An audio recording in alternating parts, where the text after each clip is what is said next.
solemnly swear that I will faithfully, conscientiously fulfill my duties. Let us not despair. The vaccine is around the corner.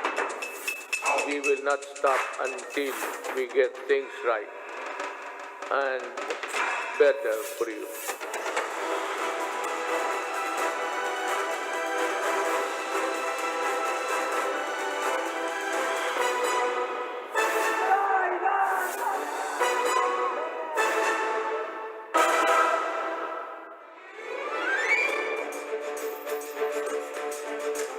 Magandang hapon, Pilipinas. Ito po ang News 5 special coverage sa huling State of the Nation address ni Pangulong Rodrigo Duterte. Ako po si Ed Lingao.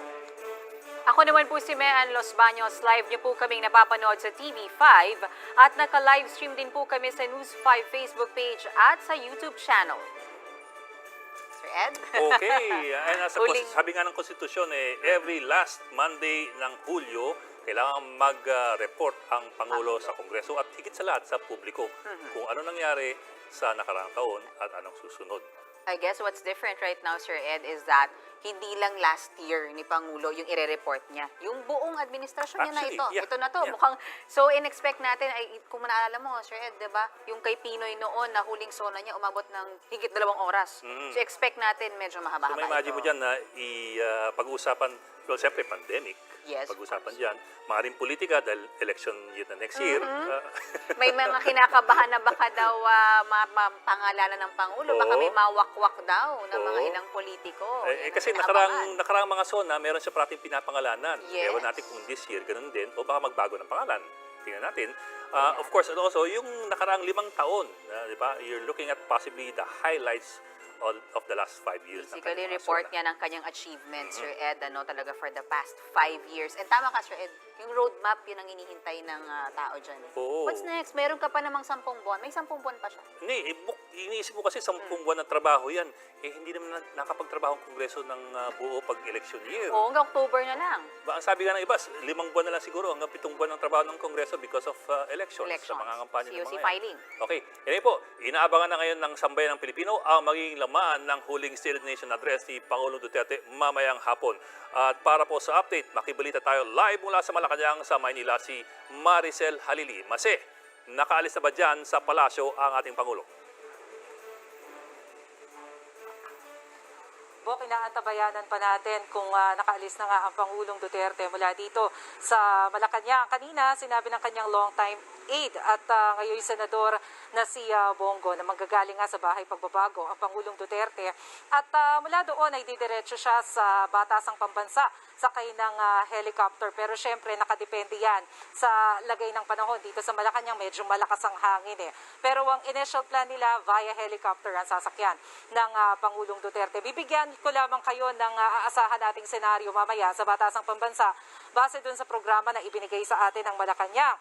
Mga bandang 3:55 in the afternoon, inaasahan na yung mga guest ay didiretso na doon sa mismong session hall at ang Secretary General ay anunsyo na ang pagdating ng Pangulong Duterte kasabayan ng pagtunog ng entrance hymn. Dadaan ang Pangulong Duterte sa center aisle bago dumiretso sa south stairs patungo sa lower rostrum. Siyempre, kagaya ng nakaugalian, makakasama dito ng Pangulong Duterte ang House Speaker na ngayon ay si Lord Alan Velasco at si Senate President Tito Soto. Sisimulan ang programa sa pamamagitan ng pag-call to order ng Senate President at ng House Speaker. Susundan ito ng pag-awit ng Philippine National Anthem.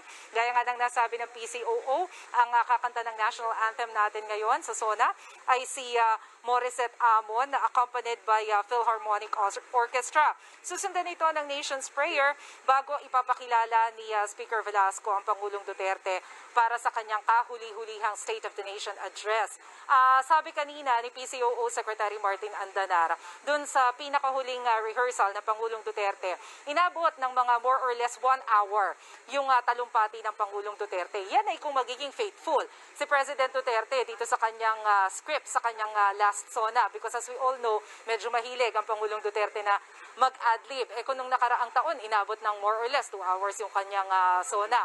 So tingnan natin. Pero ang sinasabi ni Secretary Roque, ang lalamanin syempre ng SONA ngayon ay kung ano yung mga nagawa ng Pangulo sa nakalipas na 5 taon. Summary nung nangyari sa administrasyon at kung ano yung aasahan pa this year. Of course, aasahan natin na masagot yung what and where are we now.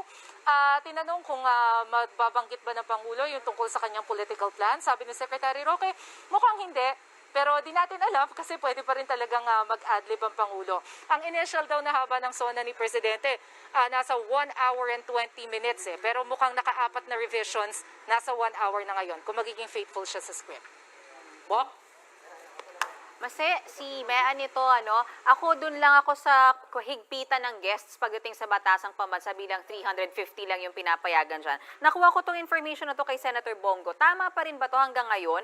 Yung mga cabinet secretaries daw hati, meron sa batasang pambansa, meron sa Rizal Hall, sa Palasyo. Ganun pa rin ba o hindi na? Tama, Mean. Yung ibang mga cabinet secretaries, sa ngayon, ang alam natin na pupunta sa Kongreso, sina Secretary Harry Roque. Kanina sinabi rin ni Secretary Martin Andanar na pupunta siya doon. Pero yung ibang mga cabinet secretaries nasa Rizal Hall, dito sa Malacanang, doon sila manonood virtually ng huling State of the Nation address ng Pangulong Duterte. Dahil nga between 300 to 400 guests lang yung allowed na makapasok sa loob. Kahit tayo media, hindi tayo pinayagan. Kaya nandito tayo sa Malacanang at manonood rin lang tayo ng SONA virtually. So very limited. Kagaya nung nabanggit nila, kailangan pa rin sumailalim ng antigen test. Pero si President Duterte daw, dito na sa bahay ng pagbabago, sasailalim doon sa mga routine ng antigen test at saka yung kanyang health declaration, pag-check ng mga symptoms before proceeding to batasang pambansa. Nabanggit mo kanina yung maaring pag-usapan ng Pangulo at least in terms of yung summary, for example, ng last 5 years. Pero moving forward, may idea ba tayo kung ano yung mga gusto pang itulak na prioridad ng Pangulo going into his last year? Kasi nga, napag-usapan namin kanina niya na medyo maiksi na yung panahon at election year pa ito, so malamang sa hindi, marami mag-absent na mga congressman at hindi mo mabubuo talaga the months leading up to the election. Hindi mabubuo ng Kongreso yan So, any idea kung ano yung mga gustong itulak ng Pangulo for 2021 going to 2022? Bok, ang initial na pahayag dyan ni Secretary Roque, ipupush pa rin niya yung kanyang mga priority bills. So ipapanawagan niya particularly yung sa mga economic recovery kasi as we all know, malaki talaga yung dagok ng pandemic doon sa estado ng ekonomiya sa Pilipinas. So isa yan sa ipupush ni President Duterte. Kaya nga sinasabi rin ng mga legislators, sinasabi ng Malacanang, kailangan matapos ng mga legislators itong mga priority bills na to within the year, hanggang ngayon 2021. Kasi by next year, baka mas maging busy na yung mga mambabatas when it comes doon sa mga kampanya kasi syempre election season na. So sana daw matapos sila within the year. Ilalatag rin daw ng Pangulong Duterte yung ating roadmap, particularly doon sa ano pa ba yung mga plano natin doon sa COVID-19 response. As we all know, marami na rin naman ang mga pumapasok na bakuna ngayon pero mukhang kulang pa because meron pa rin tayong threat ng mga bagong COVID variant. So kabilang yan. Sasabihin din o inaasahan din na i-discuss ni President Duterte doon sa mga infrastructure project natin. Totoo ba na naging golden age tayo ng infrastructure ngayon at naging successful ba talaga yung ating build program? So kabilang yan doon sa mga inaasahan aside doon sa mga accomplishments ng administration. Okay, mula sa Malacanang, maraming salamat, Maricel Halili. Samantala, kahit may banta po ng COVID-19, hindi nagpatinag ang mga militanteng grupo sa pagdaraos ng kilos protesta para sa huling SONA ni Pangulong Duterte. Live mula sa Commonwealth Avenue sa Quezon City, si Romel Lopez. Romel, nasusunod pa ba ang health protocol dyan?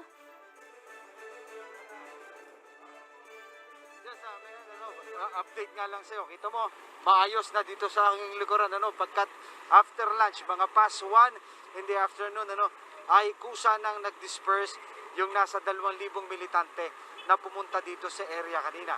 Pinangungunahan niya ng mga grupong Bayan, Bayan Muna, Anak Pawis, Kadamay, Gabriela. Sila nga yung libu-libo nating mga kababayan na maaga pa lamang ay nung unay nagpunta yan sa UP Doon sila nagdaos ng kanilang kilos protesta. Saka naman nagmarcha rito before lunch. Pupunta sa area na ito ng Tandang Sora. Kanina nagkaroon ng bagyang komosyon, nang hindi kaagad palapitin dito sa area ito yung mga militante. Pagkat nais ng mga militante na mas malawak na linya ng kalsada yung maibigay sa kanila, pati yung orange na barrier pinagtalunan pa kanina. Pero kung sa tanong mo kung nasusunod ba yung minimum health protocols, yun ang nakakalungkot. Napansin natin, Mayan, all throughout, sa UP pa lang hanggang dito, ay napapansin natin na talagang maraming militante ang hindi sumusunod sa mga minimum health protocols. Hindi suot ng ayos yung face mask, walang face shield. Yung iba nga talaga, hindi suot yung kanilang mga face mask. Kinausap natin si NCRPO Chief Vicente Danao, ukol dyan. Nagpapatupad nga lang daw sila ng maximum tolerance para maiwasan yung mga komusyon, kaya wala silang inaresto kanina. Pero so far, yung kanilang assessment sa pagdaraos ng mga kilos protesta dito sa areang ito ng Commonwealth ay generally peaceful and orderly naman daw, Mayan. Alright. Maraming salamat sa iyo, Romy Lopez.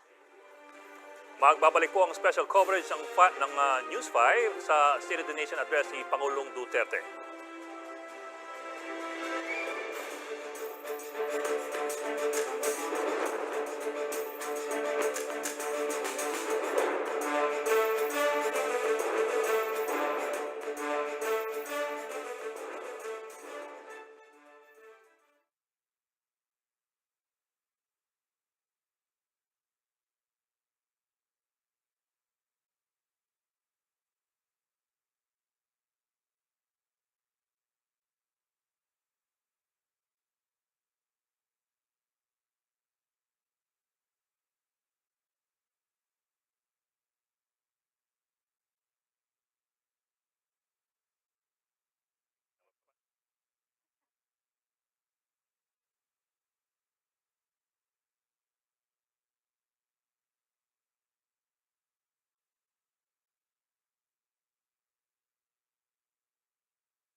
Kung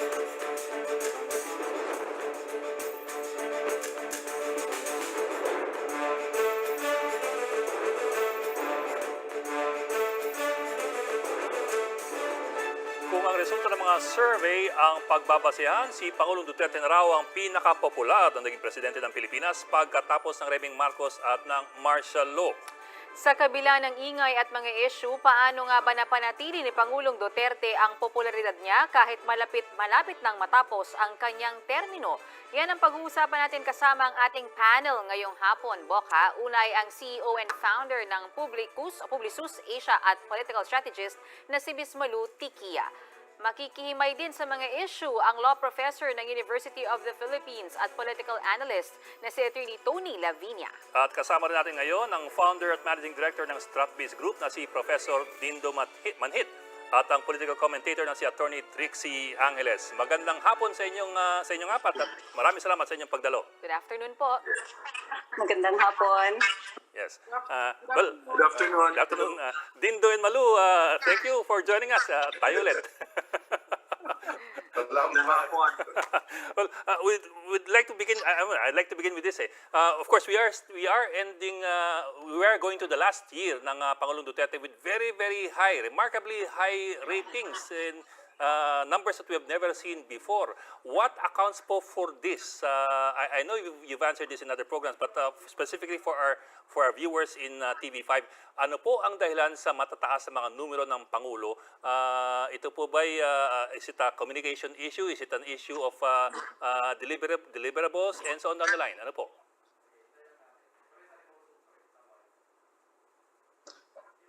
Sino gusto mo na? Dapat kayo nagkahiya.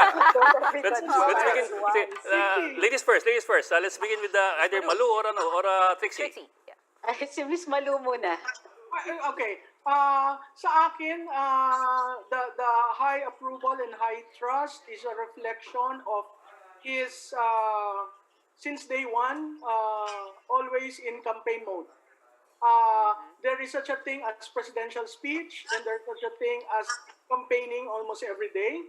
If you try to analyze his speech, part of it is policy, part of it is something directed to his base, and part of it is reminding everyone that, oh, ito, nakulong yan ha, o ito. Kung titingnan mo, sustained yung effort to really tell everyone, remember what happened to this. So hindi nawawala sa gitna ang usapan tuwi siya nagsasalita. That's interesting, always in campaign mode. Is that deliberate sa inyong pananaw? My sense is yes. Yes. Can I come in? Yes, Tony. Yes, sir. Dean Tony. If you follow the career of Mayor Duterte from day one, it was always like that, di ba? It was always like that. Dito lang nga, we don't see him yung kanyang whole day TV stage, TV program, di ba? But the point has always been to to feed something to the base and to attack perceived enemies, di ba? But unfortunately, yan din ang result din dyan usually, that has an impact on governance and your long-term consequences of the work that you do. Sundutan ko lang na isang tanong. Sige po. Months leading to the elections, mataas yung ratings ng Pangulo. Of course, hindi naman ito exactly buong maililipat niya doon sa kung sining anointed one niya. Pero gaano ho kalaki yung tulong niyan sa kung sino man yung kanyang mapipili para sa 2022 elections, whether it's Mayor Sara, Senator Bongo, Isko Moreno, or who knows, Manny Pacquiao? Gaano ho kalaki ang maitutulong niyan, yung mataas na ratings ng Pangulo? First, popular Yes, sir, president will always be a boost to whoever he endorses, but it would depend on where his popularity is come election time also. I don't think so. When Malu raised the issue on the idea of communication, it's really important that since 2016, we have not seen the end of what I call the political campaign. Not that how they shape the narrative, how they try to push their agenda, which is good from a governance point of view. But sabi nga ni Dito minsan, that's where it fails naman on an actual capacity govern, as I've said in your other shows earlier, that there's a disconnect between the data that we see in the press releases of Pulse Asia and the full survey that they conduct, whereby the president is now below, the administration, not the president, is now below 60 or 50% even in some key issues like the economy. So the question is, will it carry come election time, or will some of these issues become a strong issue against the candidate of the president? But what about yung negative issues naman against President Duterte? Will it also affect yung kanyang anointed one? For example, weak stance on West Philippine Sea, EJK, makaka-apekto din ba yan sa kanyang mamanokin sa 2022 elections? Depending on the framing of the issues of whoever that other side is, how they'll frame the issue, of course, they'll try to look for the weakness, yung kahinaan ng Pangulo. Baka doon nila titingnan yon. But right now, ang lumalabas na weak area is really the continuing economic consequence of this public health crisis. So how that will be addressed by both sides, the administration and opposition, or whoever the candidate is, will define how the elections will be. All right. Okay, Can I come in on that? go ahead, sir. Yeah, Sir Tony Lavinia. Of course, I'll bow to Malu's wisdom here because that's really her. This is the kind of thing she does, no? But sa elections kasi natin, I think the more than popularity of the president, it's the incumbency that matters. Diba? That he's the incumbent president, and that the resources of the government can be used and has always been used for whoever he endorses. Sa tingin mas importante yan kaysa popularity. I think in the elections, what's more important, unfortunately, not even the issues. It's really how you campaign. Diba? I mean, President Duterte didn't have money, didn't have any political machinery, didn't have anyone, and I would say even that the issues were not necessarily, diba, he was just, in most things, he was just following what everyone else was saying. May signature issue lang siya, yung drugs, diba? But other than that, but he was a very good campaigner. Talagang magaling. So sa tingin ko, it really matters. I don't know who else will be. Kay Pacquiao, it matters. If Pacquiao turns out to be a really good campaigner, lalo na kung manalo siya sa kanyang boxing match, and then mag-victory parade siya the next 6 months in every place in town, and compelling yung kanyang kwento. Compelling yung kwento niya, pero he communicate that in a compelling way. Scott Moreno has the perfect compelling story and lots of good ideas. Can he share that?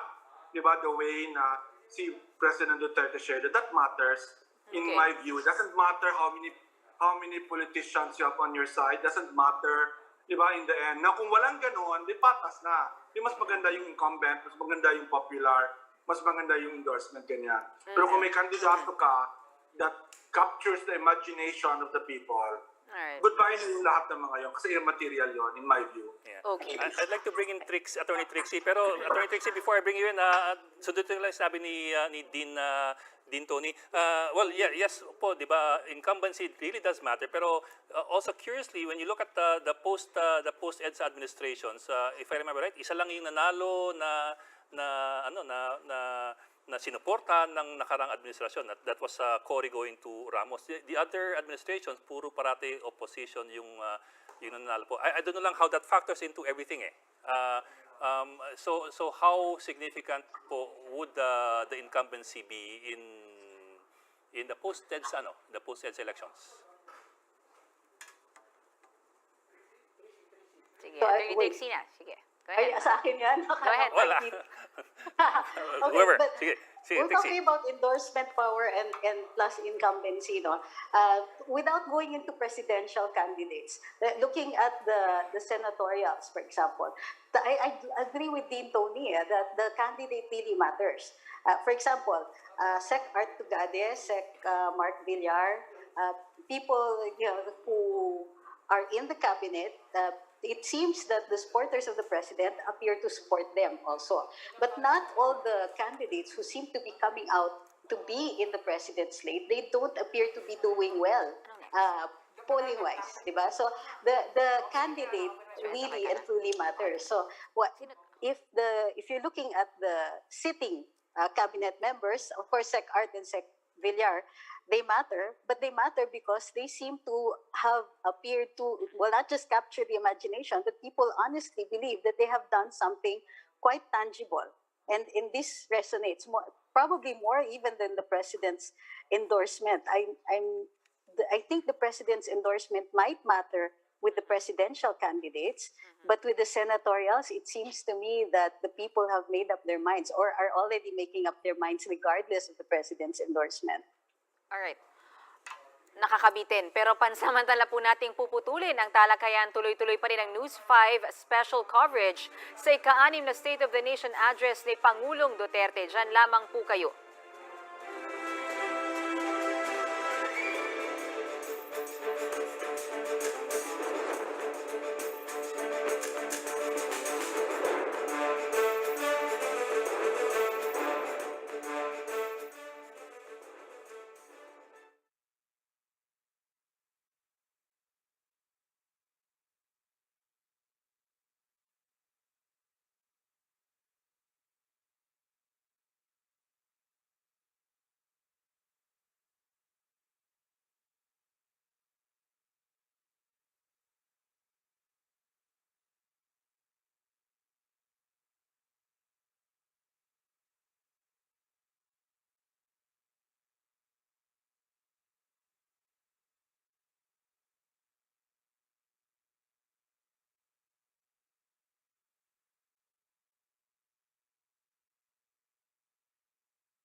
Nagbabalik po ang News 5 special coverage sa huling SONA ni Pangulong Duterte at kasama pa rin natin ang ating panel. Okay, kayo na nabitin tayo, Boka, no? Ikaw ang may tanong Sige may po. tanong ka pa Oo. kanina. May Ikaw muna. nilabas, sa ating mga panahon ngayon, may nilabas kanina yung Pulse Asia na survey niya nung July, first 2 weeks of July, dun sa kung ano yung gusto makita ng mga publiko na mga topic na pag-uusapan ng Pangulo sa kanyang SONA. Notable dito, dun sa first 5, 4 sa kanila ay tungkol sa ekonomiya. Number 1, jobs, livelihood. Number 2, economy. Number 3, inflation. Number 4, vaccination. At number 5, salaries. So, ang tanong ko po sa inyo, nagbago ba o gaano kalaki ang pinagbago ng mga prioridad ng mga Pilipino nitong panahon ng pandemya doon sa, for example, sa hinahanap nilang gusto nilang talakayan ng Pangulo dito sa kanyang SONA. Kasi dito nga, number 10 ng illegal drugs, yung pet project ng Pangulo, at number 12 yung amending ng Constitution. Bumaba talaga siya kumpara doon sa iba. Sa ating mga panauhin, sino gusto mauna? Sa tingin ko, Bok, malaking Miss Malu. pinagbago yan kasi makikita natin na yung pandemic ang nagde-define ng lahat nating decision these days. So even the governance aspect, even the budget aspect is being defined by how we manage the pandemic. So susugat ko lang siguro, susundot lang ako doon sa sinabi ni Tony, yung incumbency. Makikita natin itong halalan sa 2022 will really be a power of the incumbents. Bakit? Kasi kung wala ka during the pandemic, hindi ka nakatulong, walang saysay yung pagiging incumbent mo. Pero kung ikaw ay nararamdaman ng tao at nakikita ka at nag-aaruga ka, yung pagiging incumbent is napakahalaga. Oo. At ayon rin sa COMELEC, ang pagde-decide ng local campaigns will be done by the incumbents, even the barangay. Yung dun sa tanong ng endorsement, I think the President has to a large extent around 20 to 25% endorsement power based on his approval and trust ratings. Pero comparatives, bago bitawan, comparatives, kung 20-25% ang endorsement power ng Pangulo, how does that compare to previous presidents? Kasi ang tiningnan namin is gaano kataas ang approval at trust. Since mataas ang approval and trust niya ngayon, sa aming survey ng July 13 to 19, bumaba na ang kanyang approval. Yung last namin, nung quarter 1, 65, ngayon 58. Yung kanyang trust, yung quarter 1, 55, ngayon 50. Pero makikita mo yung erosion, walang erosion eh. It's a logical decrease going to the sunset. But as he said, he will go down fighting in his last few days. That is why what he will be saying today is very critical. Part of that also is the General Appropriations Act because that will define the priorities going to transition. Ako, question ko kay Sir Dindo Manhit siguro at kay Sir Tony Lavinia, no? Yung nangyayari ngayon sa PDP Laban, balik ako sa election, ano? PDP Laban, yung rift, yung sinasabing collapse ng partido, makaka-apekto ba to? Para kaya Pangulong Duterte at sa kanyang pipiliin para sa eleksyon o may sariling lakas talaga si Pangulong Duterte na kaya niyang ibuga? May halaga pa ba ang partido ngayon? Isa pa yun. Yes, Sir Dindo or Sir Tony? Maaaring hindi dahil at the end of the day, kung successful yung ouster ni Senator Pacquiao, then you basically just remove one wing of the party. So it depends on how they consolidate. At coalition naman na mangyayari dyan. So who are the other members of the coalition and how they are key in the what I call the main battleground. No? Tinatawag na malalaking boto nasa na mga puwersa doon. But balikan ko lang yung issue on the Pulse survey na kinote ni Ed. Kapansin-pansin talaga dyan yung economic is an issue now, even at we're just barely a year and may less than a year and a half sa pandemya, no? Okay. So ibig sabihin yung pandemya, ang effect nito ngayon sa atin ay basically issues of the economy already. Sikmura na yan. Walang bilihin, walang trabaho, o kulang sa kita, or dahil dyan may kahirapan at gutom. So that's basically what they want the president to address in his last year. Sige, Sir Dinto, medyo ikat namin kayo ng sandali dahil pumapasok na po dito sa, nasa batasang pambansa ng Pangulo actually kanina pa around 15 minutes ago. At ngayon he's about to ascend the rostrum. Yes, galing siya sa South Exit. Kanina nakita natin yung kanyang pagpasok. Tinignan niyo pa yung mukhang bagong gawang gallery sa loob ng batasang pambansa. Ito, paakyat na siya. Kanina nakita na rin natin sa Senate President Tito Soto. Ayun, si Speaker Velasco. Kanyang fist bump, At 350 people ang kasya dyan sa loob ng batasang pambansa. 1 seat apart dapat siya na book. Yeah. And usual, kailangan mo Diretso na sila eh. kailangan mo ng yung joint session Kailangan tawagin muna nitong dalawang nila, Senate President Soto and Speaker Velasco.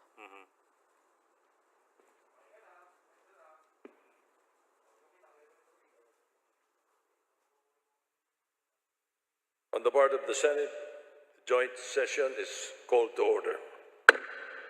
On the part of the House of Representatives, the joint session is hereby called to order. Please rise for the singing of the Philippine National Anthem, to be led by Ms. Morissette Amon and accompanied by the Philippine Philharmonic Orchestra.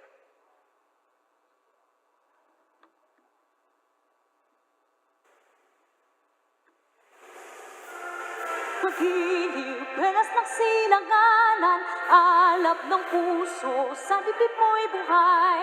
Lupang hinirang, duyan ka ng magiting, sa manlulupi, di ka pasisiin. Sa dagat at bundok, sa simoy at sa langit kong baka, may dilag ang tula at awit sa paglayang minamahal. Ang kisap ng watawat mo'y tagumpay na nagdidingding, ang bituin at araw niya kailan kamay di magdidilim. Lupa ng araw ng walhatit pagsinta, buhay langit sa piling mo. Aming ligaya dapat na'y mag-api, ang mamatay ng dahil sa'yo.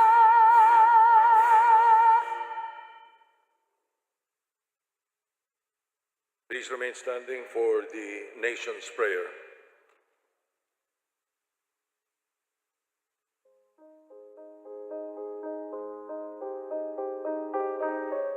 Ama naming makapangyarihan sa lahat, narito po kami upang magpasalamat sa lahat ng biyayang binibigay mo po sa aming mayaman na kalikasan, mga kakayahan at tibay ng loob. Maraming salamat po. Basbasan mo po at gabayan ang aming mahal na inang bayan at ang aming mga leader na pangalagaan ang aming kinabukasan bilang susunod na henerasyon ng aming mahal na Pilipinas. Gabayan mo po kami sa harap ng pandemya at protektahan mo po kami. Ipakita mo po sa amin ang tamang daan upang malagpasan namin ito at lahat ng mga darating pang sakuna, kalamidad o anumang hamon. Lahat ng ito ay tinatanggap namin bilang pagsubok lamang upang lalo kaming sumampalataya sa iyo. Naway matamo namin ang ganap na pagkakaisa bilang isang bayan.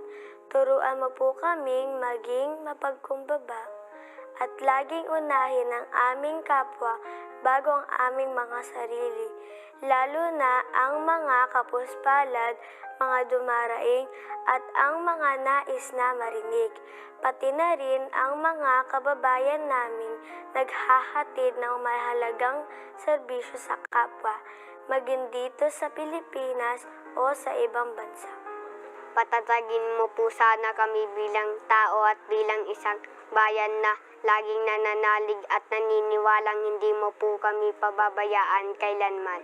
Salamat Panginoon sa lahat ng iyong blessing sa amin. Ito po ang aming dasal. Amen.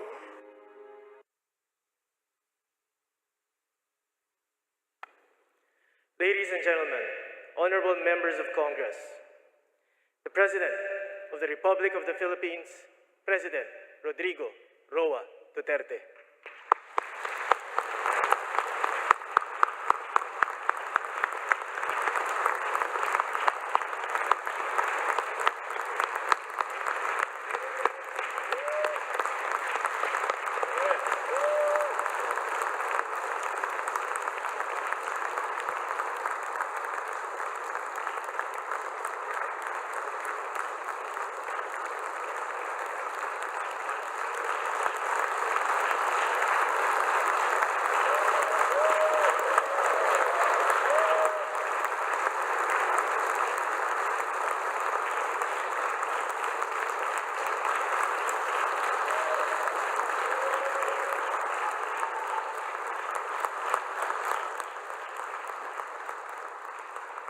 Kindly sit down.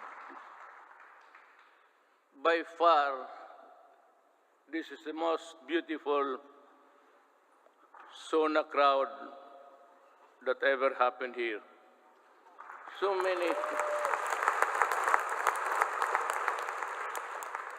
many beautiful faces,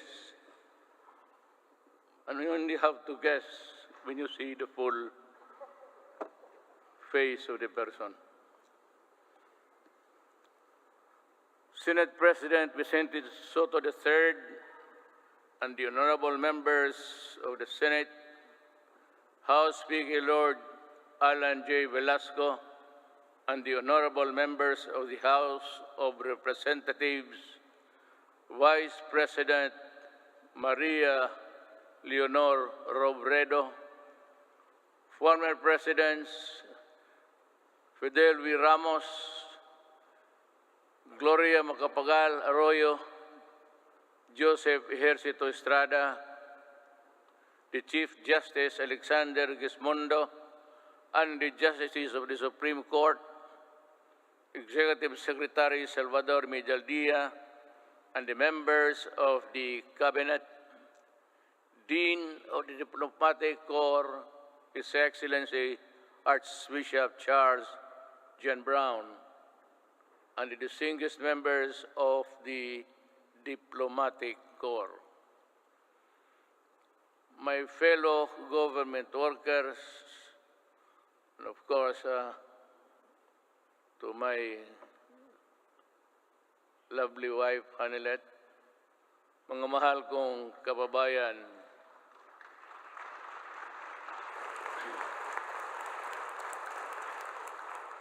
when I assumed the presidency 5 years ago, dominant in my mind were the dreams and visions of a better life for all Filipinos.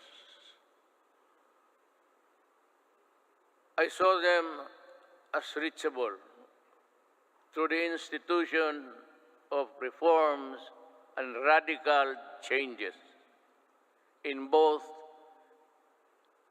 in the structure of government and the mode of governance. Changes designed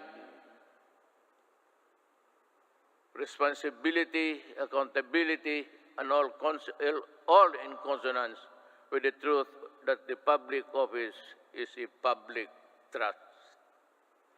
When I ran for the presidency, I just made fundamental processes, and strangely, you can count them by the fingers of your hand. I made those changes which I thought that was really, there was time and doable. To offer free education, it's there already. The universal health care, nandiyan na po. The fight against illegal drugs, criminality, and corruption, and the development structure, including free irrigation and other big-ticket projects, which I thought I did not have the funds to do it. But perchance, among others, they were done in my term. Today, as I approach my term, my end of my term, I have less visions, but more remembrances. But mine is not to rue or to second guess what might have been, but to bear and respond with the urgency of the unforeseen events as they unfold. Even before I took the oath of office, and everyone else, I suppose, knew the gravity of the enormity of the problems that the country was facing. And precisely because of that awareness, I was driven to hasten implementation of changes which I believe the country needed, keeping in mind that the Constitution afforded me only 6 years to make those changes happen. Making a difference within the constitutional time frame is what I was up against. But no one gets by legally without warming to the needle's eye of the constitutional imperatives. That is why I cajoled, I shewed, I pushed, and I tangled with men of wealth and influence who were oblivious to the angst and pleas of the weak and impoverished. And for that, I was pilloried to no end. But I did not succumb to the attacks, and neither did I allow criticisms, however intense, dampen my determination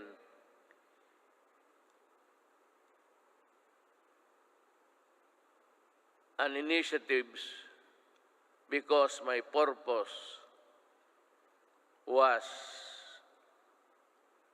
pure and unpolluted.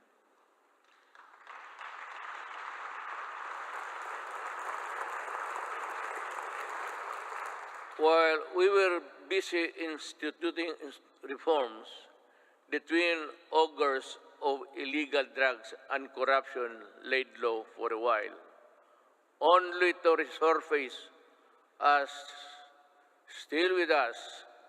And make no mistake about it, corruption is but another term of stealing people's money, dashing in its wake a nation's goals and aspirations. Due to the brilliant programs and excellent work of our economic managers and the extraordinary cooperation between the executive and legislative branches of government, our economy, with investor confidence, was poised to leapfrog from the company into the company of the world's fastest growing economies until COVID-19 pandemic stalled everything. Be that as it may, allow me this opportunity to extend my personal and the nation's gratitude to all those who selflessly gave their all in the fight against COVID-19, our health workers and other frontliners who risk their own safety.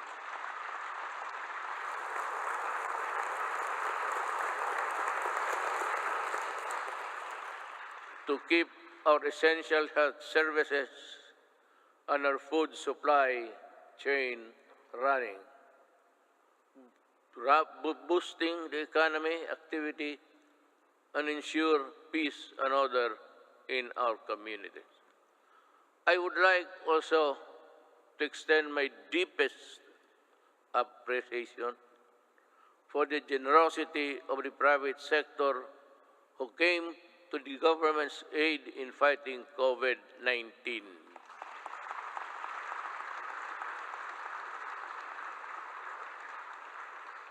I am profoundly thankful for your sustained assistance to fellow Filipino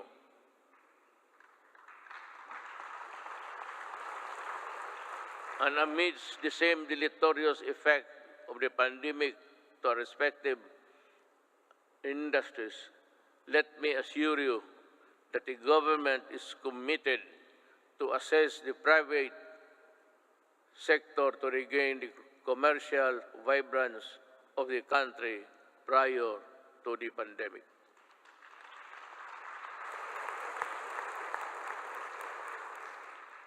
To our local executives, this pandemic pushed you to step up and deliver responsive assistance. I'm glad to have seen you undertake new and heightened responsibility, working doubly hard to protect your constituents. To the international development partners who extended a helping hand amidst the global health emergency, the Philippines remembers your kindness and goodwill with sincere gratitude.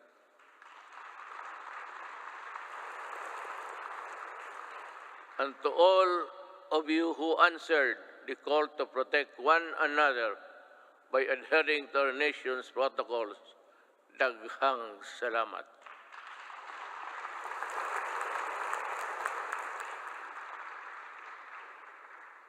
But then, let me ask,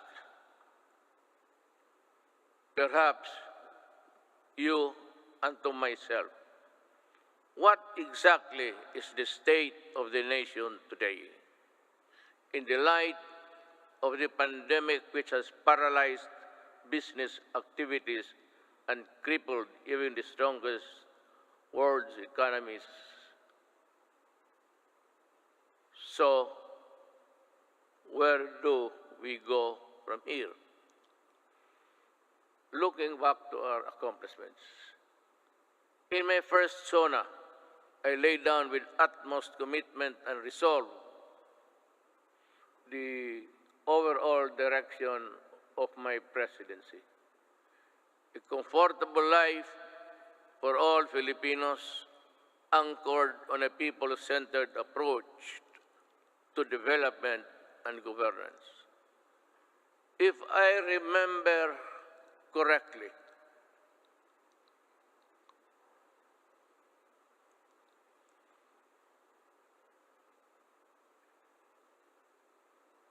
my administration, I said, will implement a human approach to development governance in our people's welfare in the areas of health, free education, adequate food and housing, environmental preservation, and respect for the culture. I bore no illusions that steering a nation towards a comfortable life for every Filipino would be easy. Indeed, the past 5 years have truly been challenging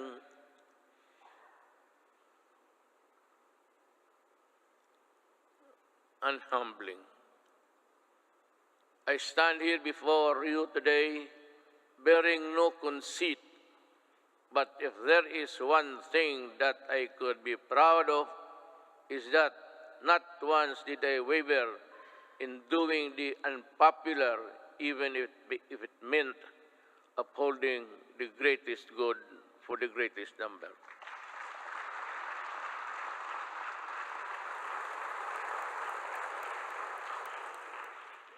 Before I took office, our country was beset with communist insurgency scattered across the nation. A separatist movement that sought to divide us on the basis of religion and religion's deficiencies, and the proliferation of illegal drugs and criminality. Our armed forces were ill-equipped to deal with internal and external threats, while the police force had been overwhelmed.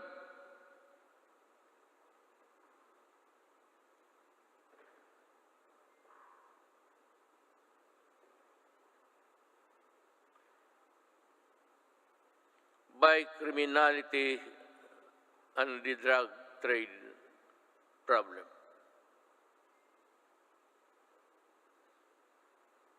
This is why I made it a priority to strengthen the institution, boost the morale of the men and women of the armed forces of the Philippines and the Philippine National Police and other armed services.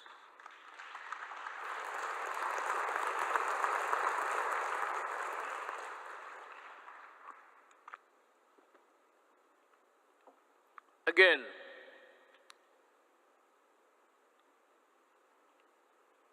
I thank Congress for working with the Executive Department in enhancing capabilities of the AFP and PNP through our modernization program. In 2018, we raised the salaries of our military and uniformed policemen and personnel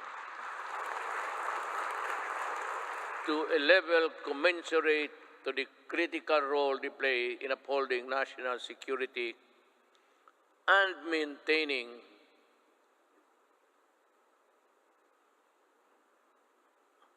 order. I am asking Congress to pass a unified system of separation, retirement, and pension of military and uniformed personnel to maintain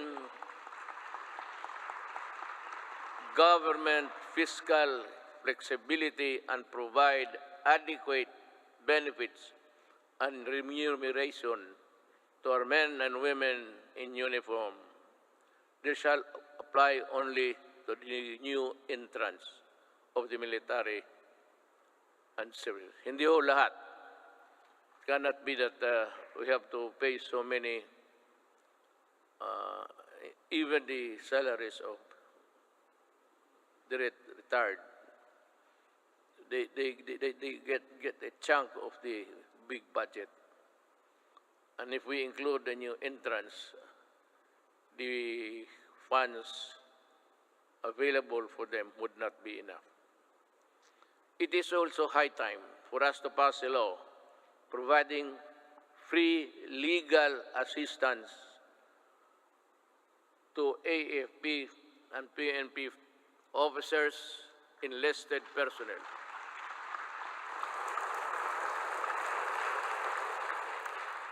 To help them from charges arising from incidents related to the performance of official duty.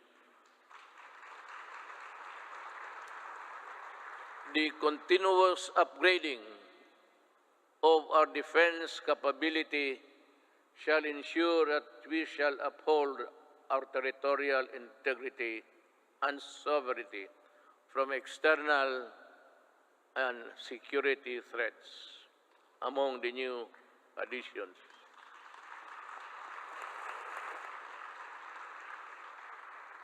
We welcome the country's 2 missile-capable warships to enable us to protect our seas by providing them with necessary equipment, by enhancing their professional capabilities, and looking after the families of the soldiers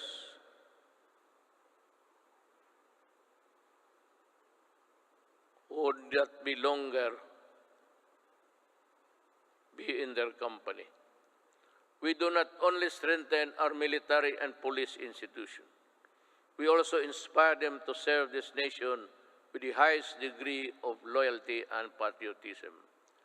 We enable them to carry out their mandate to defeat all enemies of the state, whatever the cost. Indeed, I am proud of the accomplishments of our troops in securing our nation against all threats to our democratic institutions.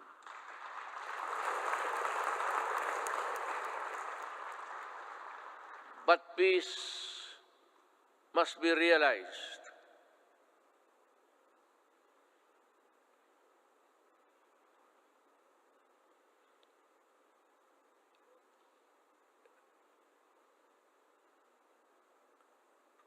Peace and security is not only just a military concern. That is why we deviated from the traditional purely military approach in dealing with matters of national security. With the creation of the National Task Force to End Communist Armed Conflict, or NTF-LCAC, we have made great strides in addressing the root causes of this conflict by empowering our kababayans who have been used by the communists for many decades. In our continuing effort to build state of safe and conflict-resilient barangays, we have worked towards the sustainable rehabilitation and development of communities where the communists used to operate. Through the NTF-LCAC, we invested in farm-to-market roads, school buildings, water and sanitation, health stations, and livelihood. Alam mo, kasali na tayo dito lahat. Always, every law or every regulation must pass Congress, of course, to the President. But sometimes, in our,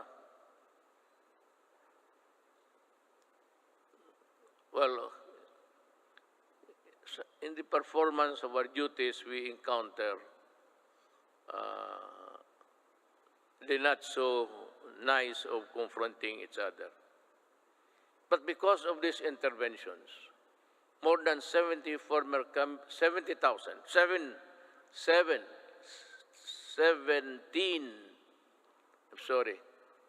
communist rebels have surrendered to government. They have returned to the folds of the law and are happily reintegrating programs or their local eclipse.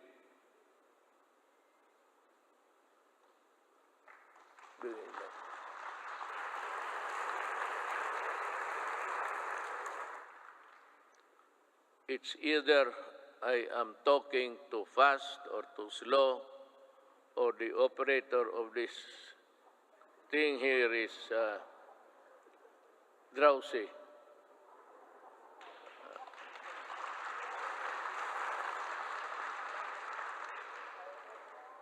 Maybe because I had so many ad-libs along the way. Marami akong akin lang. Kaya yung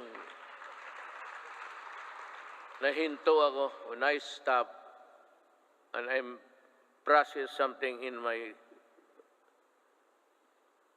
the gray matter between my ears, hindi humahabol o hindi alam ng operator. Hindi bale, ma'am, mahal pa rin kita.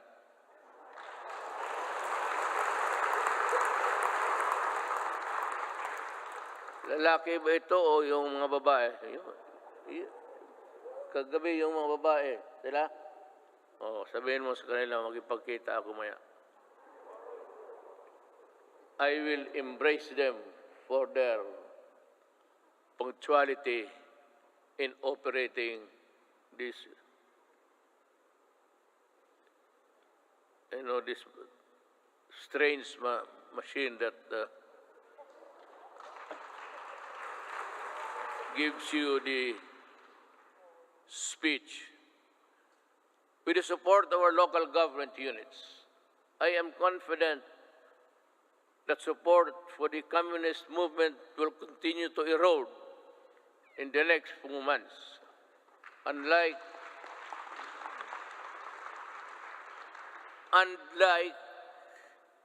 the decades-old Moro rebellion in Mindanao, we also bring an end to the armed struggle of the communists once and for all.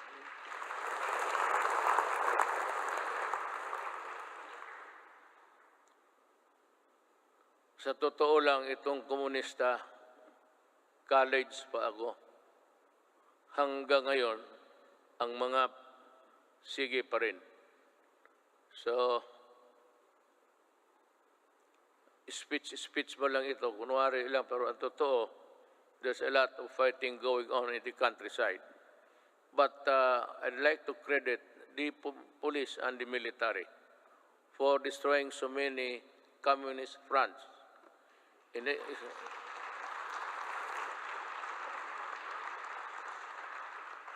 think they have destroyed more than 15 apparatus or the fronts of the Communist Party of the Philippines. Alam mo, mag-istorya muna tayo sa taxation. I'd like to be frank with you. Everybody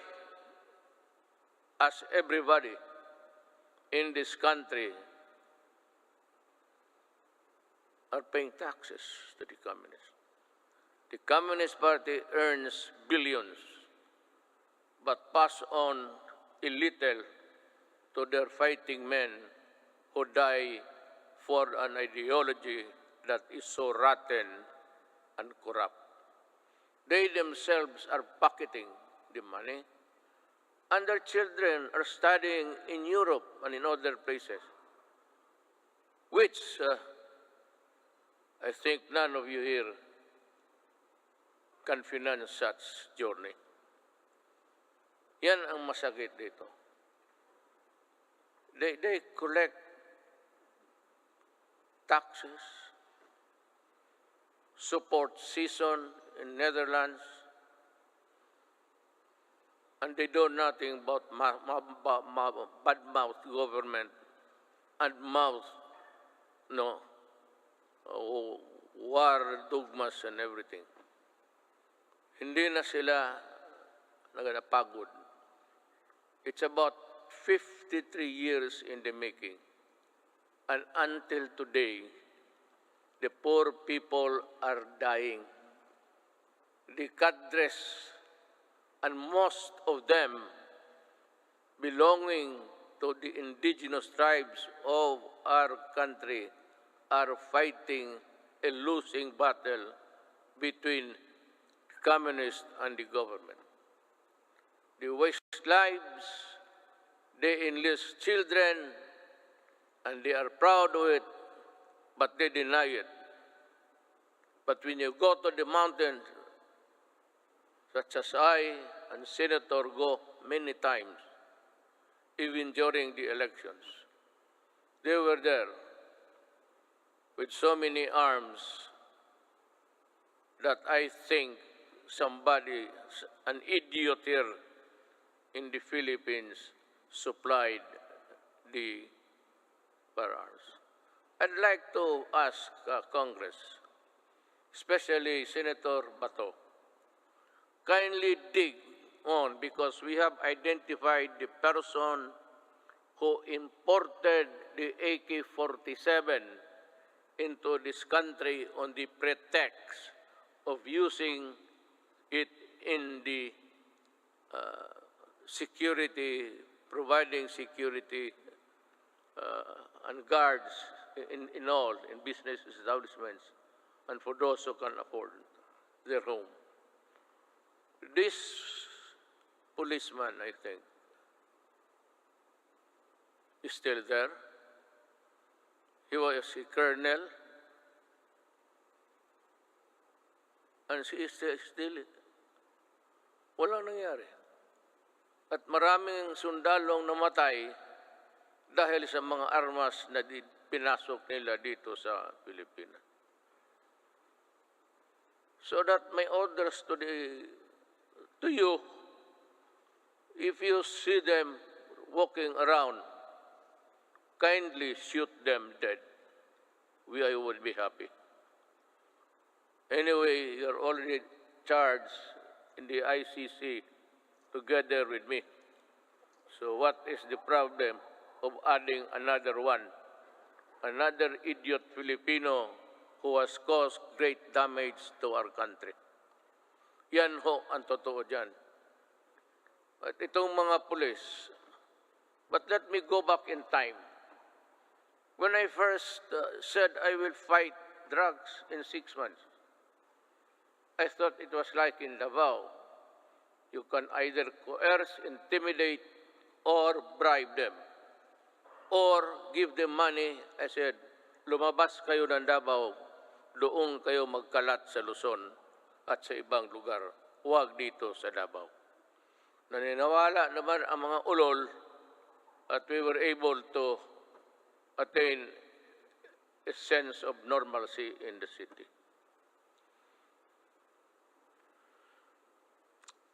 Yun ho ang totoo. There are people charged with corruption and even going to prison for just maybe not telling the truth in their assets and liabilities. Nakukulong. Itong mga pulis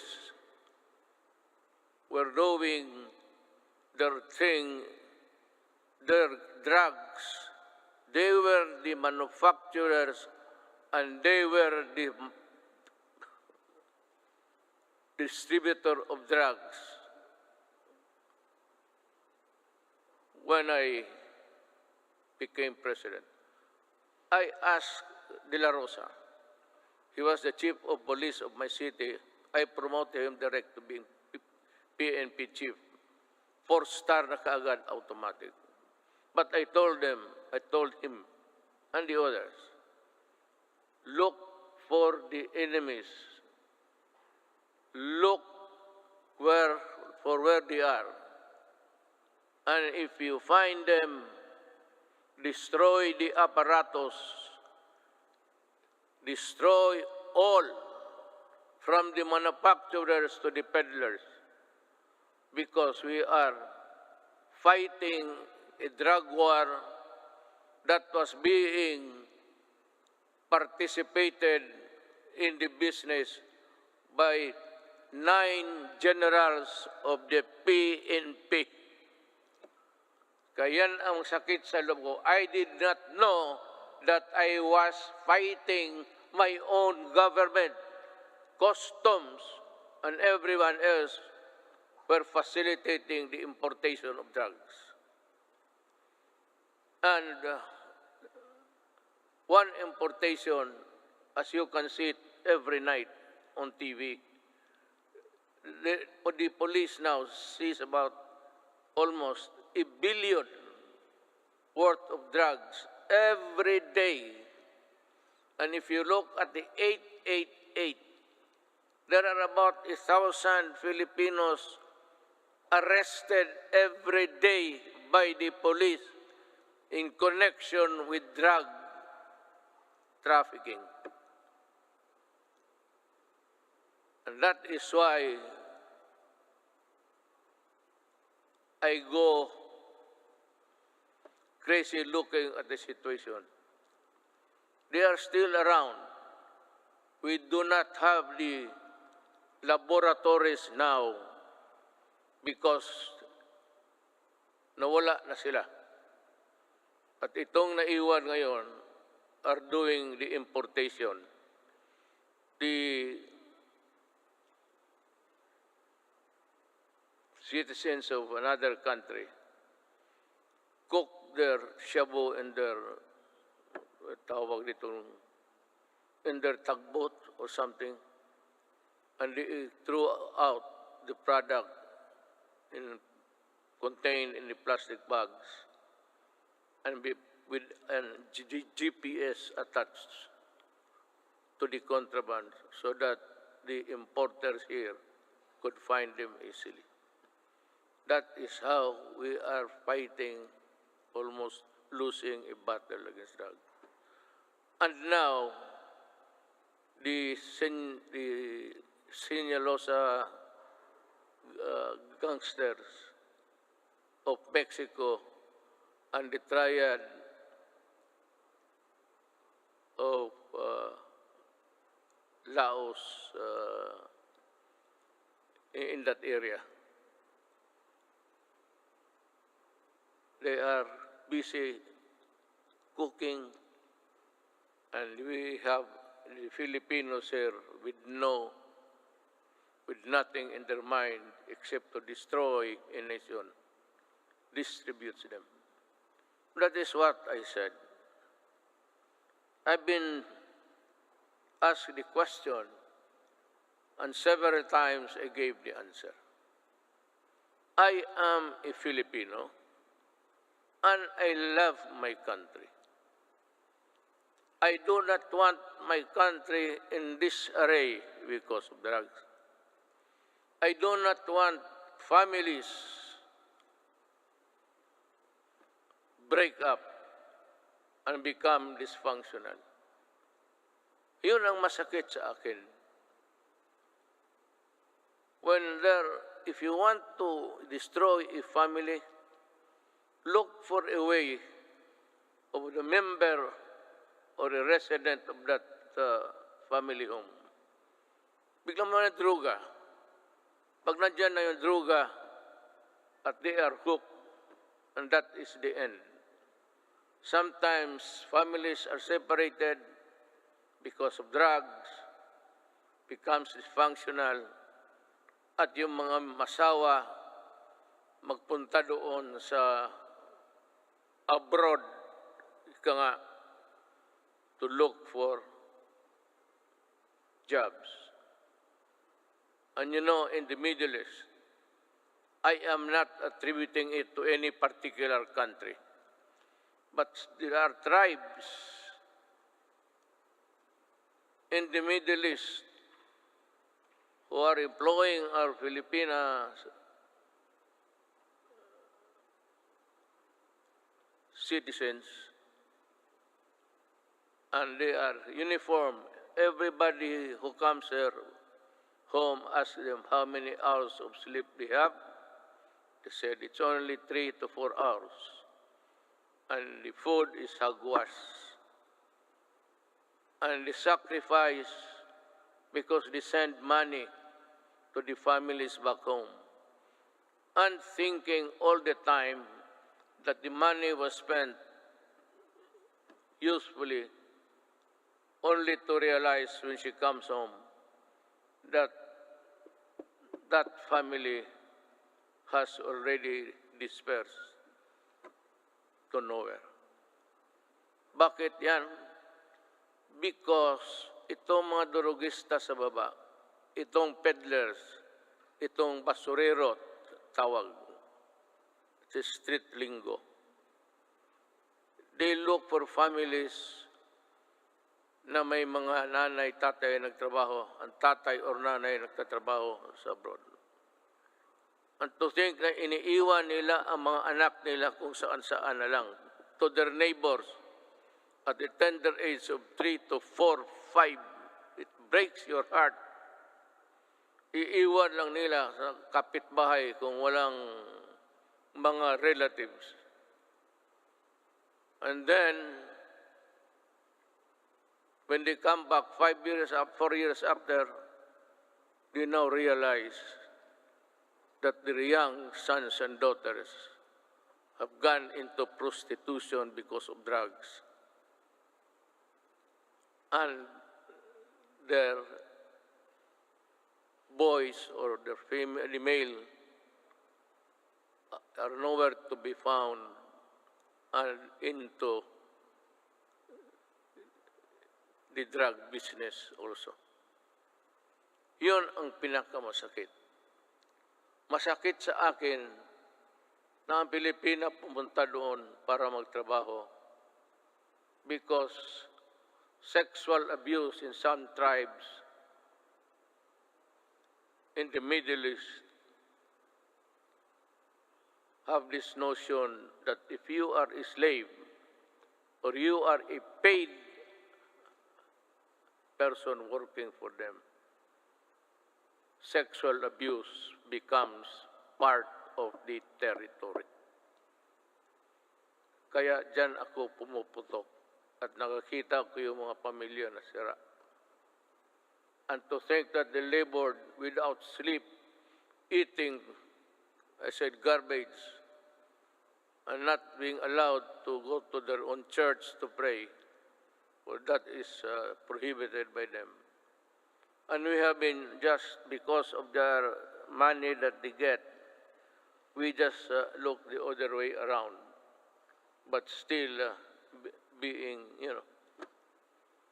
bothered every night and day, what will happen to the next succeeding group of. That is why I have in this speech, I talk about slavery. Pero yan, magprangka ako, I will never deny, and the ICC can record it. Those who destroy my country, I will kill you. And those who destroy the young people of our country, I will kill you. Talagang nangyayariin ito because I love my country. You can do it the legal way, but it would take you months and years. And you know what? The statistics I just learned the other night, that plenty of those who are in the middle class have been released from prison despite the fact that they are charged of trafficking which is non-bailable, and most of them are out. Babae pati lalaki ang kaso. And that is why I said, I toyed with the idea. I said, if there is still space, with due respect to the Senate President, he is a good man. He can become a good Vice President. He is holy. Ngayon, hindi na siya nahuhuli. Noon, huling-huli siya. But with due respect to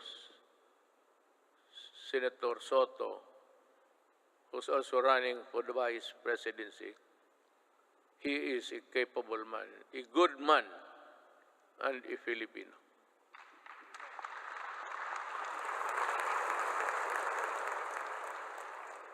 Sige ako tingin sa harap na dito para sa likod ko.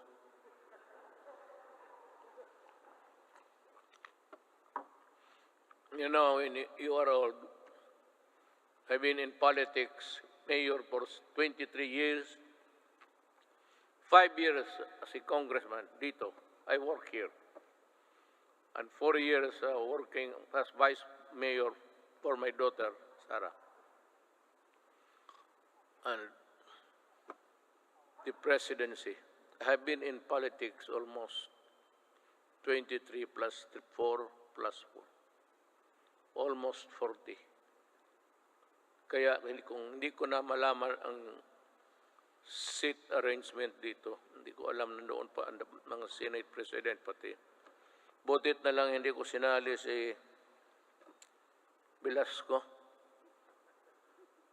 Baka hindi na ako makabalik doon maya. Bale, diretso na ako uwi. I have said many times before, the bloodshed caused by the separatist movement in Mindanao is all about correcting the historical injustice suffered by the Moro people. Since the period of colonialization, with the help of Congress, we were able to pass the organic law for the Bangsamoro Autonomous Region in Muslim Mindanao.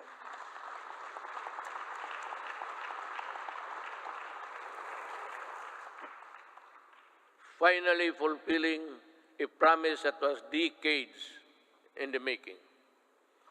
Our victory in Marawi is also a testament to how the Filipinos' patriotism is far stronger than any extremist group. As I have said before many times, there is no room for lawlessness in this country.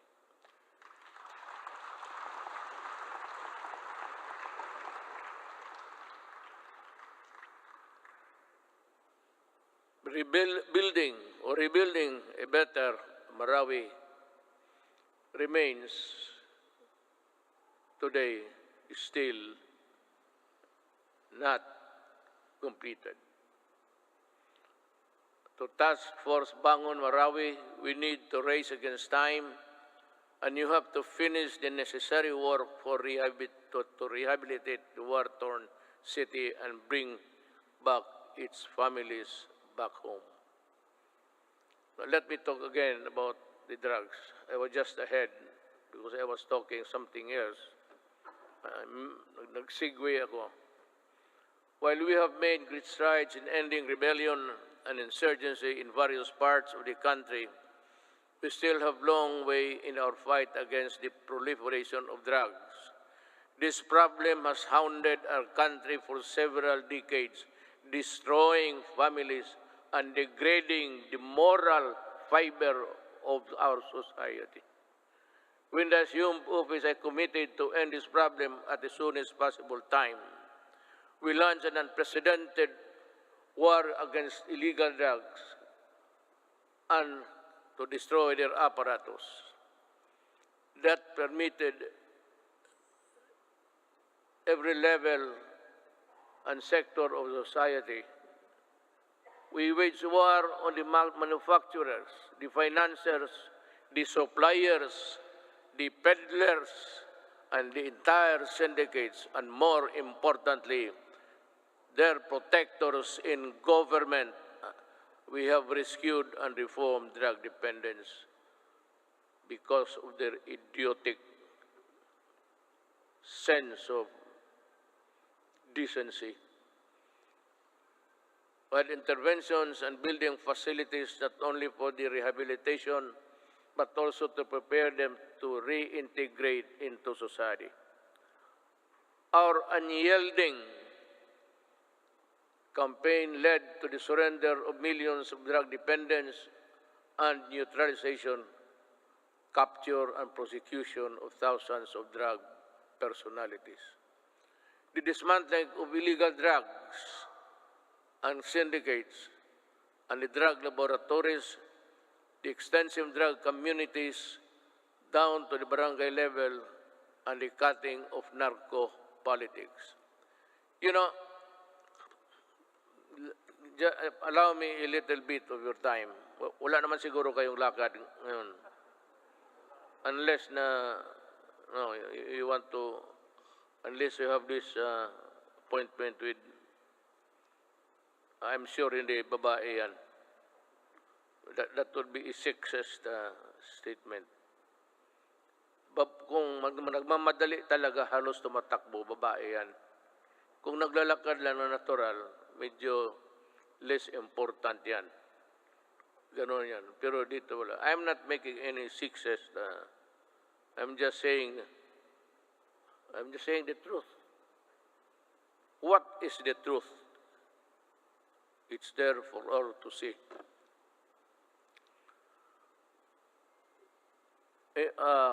Let me talk about our quest for infrastructure development. 5 years ago, the first thing I made sure was to increase our infrastructure spending to an average of 5% of the country's GDP. This is significantly higher than infrastructure spending of each and past 4 administrations. Thanks to the comprehensive tax reform program that enabled us to fund critical infrastructure projects, today we can see the tangible results all around. MRT 3, with its frequent breakdowns and unloading of passengers mid-rail, was a horror. That was for the daily commuters to endure in the past. Now, MRT3 no longer unloads passengers but to their destinations. The waiting time between trains had been significantly reduced to 10 trains running at only 30 kilometers per hour before. Now MRT runs 23 trains at 60 kilometers per hour. We have taken away the misery of public commuting. We also pursue the completion of the LRT to East Extension project by extending Line 2 and adding 2 more stations. We have reduced travel time between Manila and Antipolo from the usual 2 to 3 hours to only just 40 minutes. Thanks to our partnership with the private sector, we are able to open Stage 3 of the Metro Manila Skyway in January this year. This decongested EDSA and other major roads in Metro Manila. On Independence Day last month, we also inaugurated the Kalayaan Bridge, part of the BGC Ortigas Center Link project, which will reduce the usual 1-hour travel time between the two business districts in just 12 minutes. Beyond Metro Manila, we are pursuing several high-impact projects that will be completed within my term and perhaps in the following years. It's a question of money. Just this July, we inspected the newly built passenger terminal building of the Clark International Airport. The new and modern passenger terminal is equipped with the latest state-of-art technology. This can accommodate 8 million passengers, alleviate air traffic congestion at the Naya Airport, as well as serve a major growth driver and gateway to Northern and Central Luzon.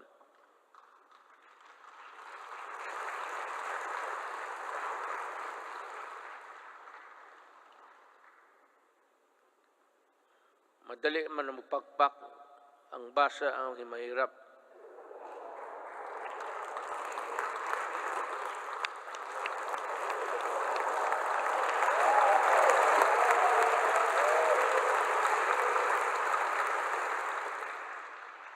To help promote equitable development, we also completed several roads leading to important trade corridors.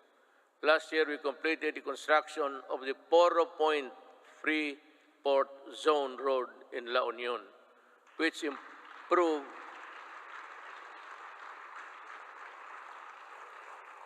nakita na ninyo yan? Wala. Sige lang pakpak. You don't even have a picture of what I'm talking about, I'm sure. To improve access to prime spots for investment tourism in the Poro Point area. We also completed the junction Lanao-Pagadian-Zamboanga City Road, which will provide easier access to farms and easily transport their agricultural products at low cost and in great quantities to industries and economic zones located in Diplahan, Zamboanga, Sibugay.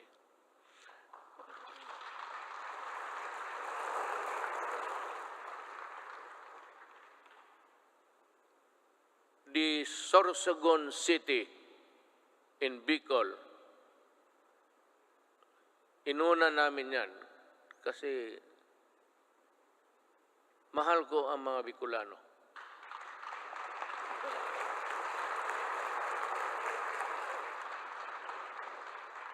Pangangatawan ninyo yung pakpak ninyo, ha? Baka the Sorsogon City Coastal Pass-by Road is targeted completion by the end of 2021, while the Davao City Coastal Road will be completed by 2023. Bakit? Why? Why is Davao last? Kasi sinabi ko sa kanila, unahin ninyo yung buong Pilipinas. During the initial years of my presidency, I told the economic managers and the DPWH, pati si Art Tugade sa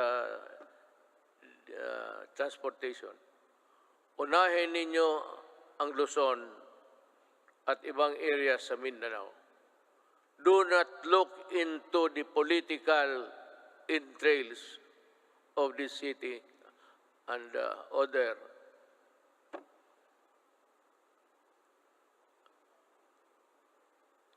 provinces. Sinadya ko talaga na ipanghuli ang Davao. Kaya for the Davaoenos, you must understand that we cannot really unahin natin yung, kasi taga dyan ako eh. Kung hindi ako sigurado taga Davao, tapos na yan, pareho ng iba. Kaya lang sinabi ko, make Davao the last priority. At totoo yan.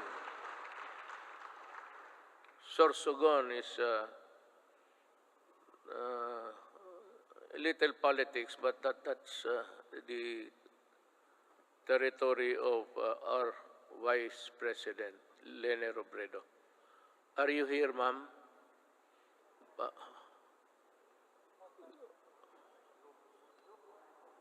Zoom. Meron ho kayong Sorsogon at iba pa. We have inaugurated new highways and roads and skyways.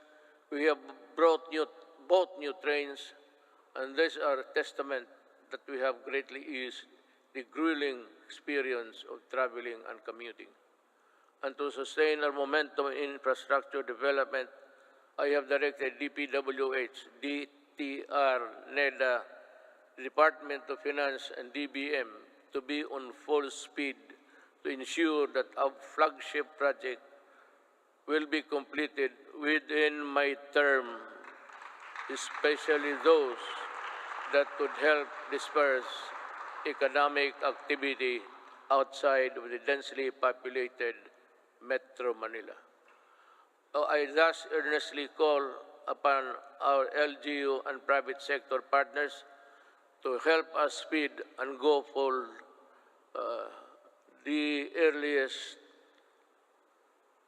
realization towards our flagship project, infrastructure, and others. Let me dwell about governance.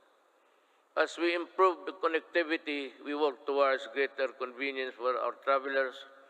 We have extended the validity of the Philippine passport to 10 years to lessen the burden of our traveling travelers and OFWs. We have also gone beyond merely addressing the 3 million backlog of the driver's licenses in 2016. We also extended for the new cars the validity of the driver's license to 5 years, and addedly, we shall begin the issuance of these driver's licenses within 10 years, which would be good for 10 years if there is no traffic violation. So, punta ka doon sa LTO, maybe you have a good sight. Merong ano yan eh. I think there's an examination there somewhere to test your ability to drive safely. and you go back 10 years after, and you think that you still have the good side, and your reflexes are still good. 10 years,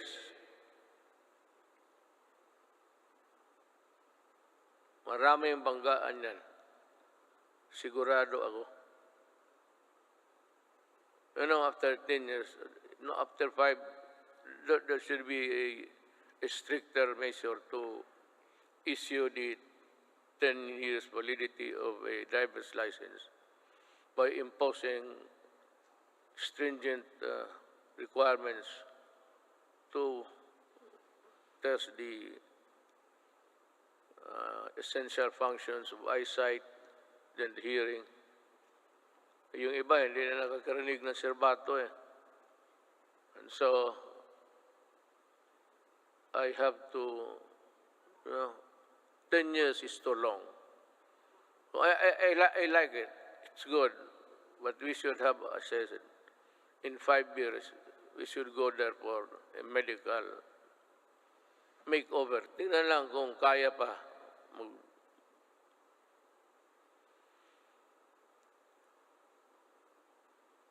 Not only did we extend the validity of the licenses and passports, we also sought to make long lines a thing of the past.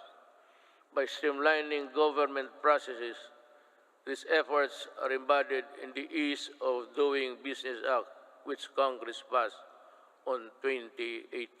Thank you, Congress.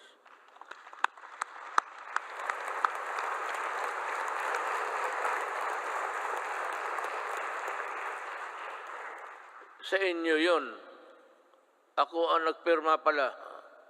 Ako nag-execute. Pakpak rin kayo.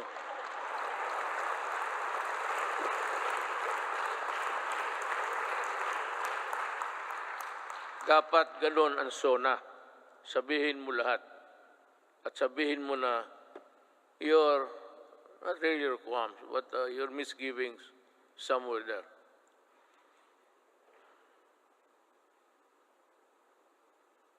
Transactions will be further streamlined with the rollout of the Philippine Identification System, or the PhilSy, to the Philippine Identification System Act. With this, we hope to facilitate better access, better services and access for all Filipinos, even in the far-flung areas. I want to say something about this, but I'm taking too long, We also ensured the modification of the salary schedule for civilian government personnel through the salary standardization law 5. A necessary measure for our civil servants to recognize their work and accomplishment, as well as a gesture of gratitude and goodwill. We have this legacy, and we hope to pass on this establishment of Central Business Portal, single site, and for all business-related transactions, such as securing business permits, licenses, and clearances, and launched earlier this year. It shall be elevated with a global standing in doing business arena and improve our country's competitiveness. Alam mo ito, yung queuing. When I was a mayor, I don't know, but maybe a legislator or a senator or a congressman, well, not really that he is higher than the others. But kung dumaan ka as a local government employee worker, just like me, for 23 years, itong queuing, matagal ko na ito.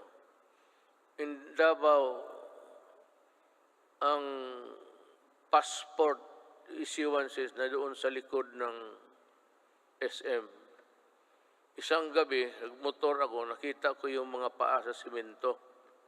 So I was thinking, ano nangyari dito? So nagbaba ako, sabi ko, bakit dito kayo natutulog? Sabi nila, you know, Mayor, ang pagbukas niyan, kailangan nakapila na kami. Pag hindi, sunod, ibang araw na naman kami. So, I called for the chief of office. And I said, look, I may not be the person above you supervising, but make sure that this thing will not happen tomorrow. As in tomorrow. Tapos tinawagan ko ang sabi ko, why don't you give cards? Kung marami sila paglinya, may maglakad na martial, o ito, ikaw bukas, at 4 p.m. So you have to study the time and motion of people doing work. Sabi ko, ayaw ko dito sa Davao. Because Mindanao, nasa Davao ang ang issuances ng passport. So ngayon, pagka-presidente ko, sabi ko, ayaw ko nang makita yan. Not during my time. Not during my time. Maghanap ka ng ibang panahon. Ayusin ninyo yan. I do not want people queuing under the heat of the sun and rain. Kaya, sabi ko, di magbigay kayo ng card. They should go to one window, magkuha kayo kung kailan sila makabalik. So divide, I said, study your time. And the motion of, the process of. And dito nangyari na because I insisted. Today, there is no more queuing, especially in the National Office, Statistics Office. Nakita ko. Talagang, sabi ko na, either you fix the thing or I will resign tomorrow because I could not bear to see those people. Hindi sa panahon ko. Kung hindi ko madala, hindi ko man kayo mapatay. Hindi ko kayo mabugbog. Ako ang alis sa gobyerno. Sabi ko, ayusin ninyo yan. Hindi ko gustong makita yan. Since 2016, the Office of the President has issued 138 executive orders, 43 administrative orders, 86 memorandum circulars, 52 memorandum orders, and 1,038 proclamations. These issuances have been integral guidepost government administration and development agenda. The Office of the President has demonstrated careful stewardship of the power by initiating reforms. We upgraded and improved the system and processes to ensure that it can provide the best service to the institution of the presidency and the offices under it, ultimately to the Filipino people. To further promote transparency and accountability in government, we also issued the Order of the Freedom of Information and opens the records of transaction, decision, issuances of all government agencies. In relation to this, we have also Presidential Anti-Corrupt Commission that is tasked to run after corrupt and erring government officials and bring them to justice. Alam mo, I don't know if you perhaps have come to know about this. I have yung pastillas sa airport. There were 43 personnel involved. I fired them all. Talagang pinaalis ko sa gobyerno. Nagbalot mga ako ng pera sa pastillas. Sabi ko magbalot ka, lagyan mo ng pera. Kaya ito ang ipakain ko sa kanila. Tinawag ko, 43 of them from the immigration. Mabutit na lang nandyan si Justice Secretary Guevara. So, that prevented me from doing it because kung hindi siya dumating, and I never expected him to be there, bigyan ko isa't isa yung papel at ipakain ko talaga yung pera sa kanila. Gusto mo ng pera, kainin mo. That is the best way of, then you fire them.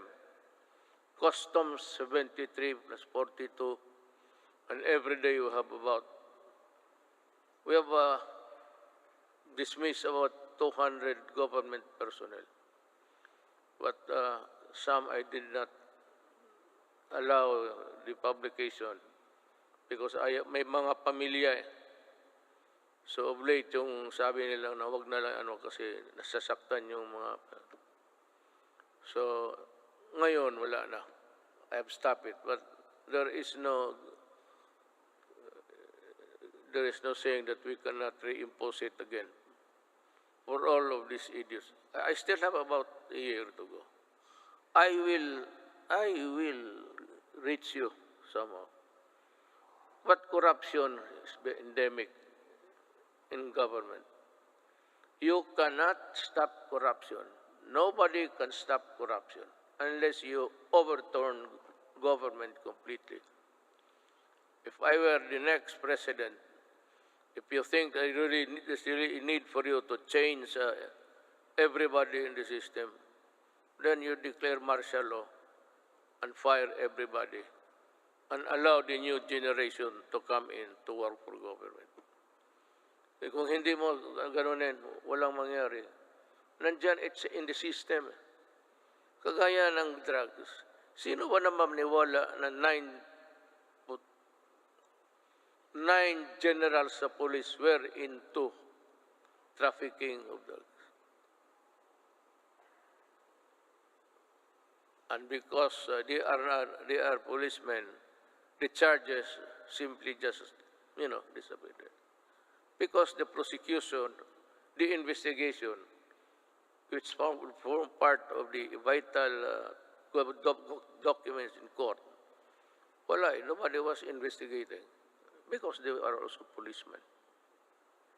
Kaya yan kahirap ang Kaya gusto mo, itong mga to, talagang the only way to do it, just call them and say, look for another job. Don't.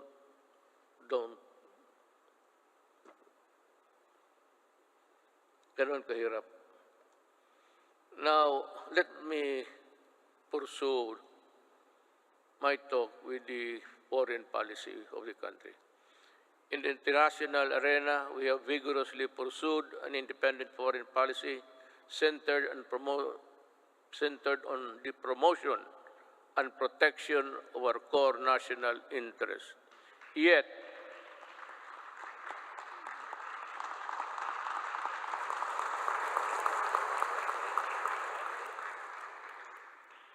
sigurado kayo sa pinakpakan ninyo?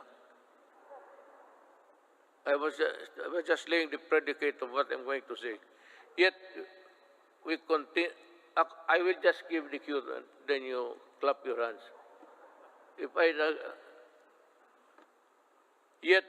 Biro lang yan. Yet we continue to work with all nations and seek partnerships that work. Because despite differences, it is an independent world where interests and objectives intersect. Now, partners heretofore silent for equivocal reasons have expressed their principled positions that echo our own, that disputes and contested areas, the majesty of the law must prevail, and this is most welcome.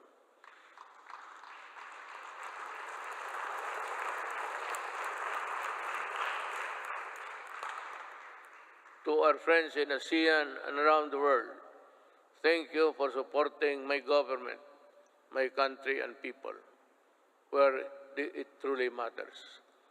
I assure you that the Philippines will remain a responsible member of the international community.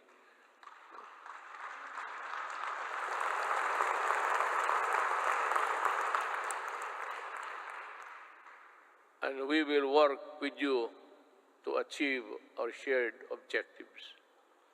But no mistake, make no mistake, rather.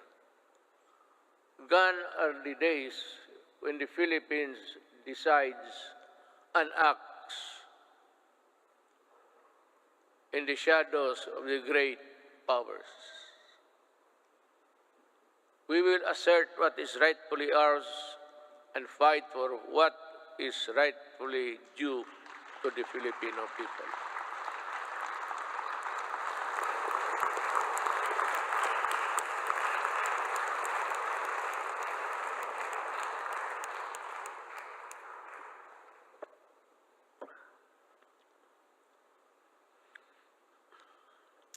We do not have any sooner every day. Now is as good as any other time to just let it out from puso mo.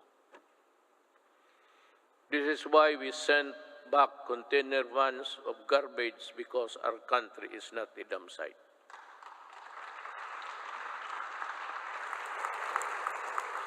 And the first country to do that, hindi ko alam kung bakit, ang Canada. And the container was there for 3 years because hindi alam ng port authorities kung anong gawain nila sa garbage. And I said, isauli mo. I want it done tomorrow. Those containers must be out of our country. Pag hindi, kayong lahat, all of you in custody, I'll fire you. That is a good ground for dismissing people, for accepting the garbage. Kaya,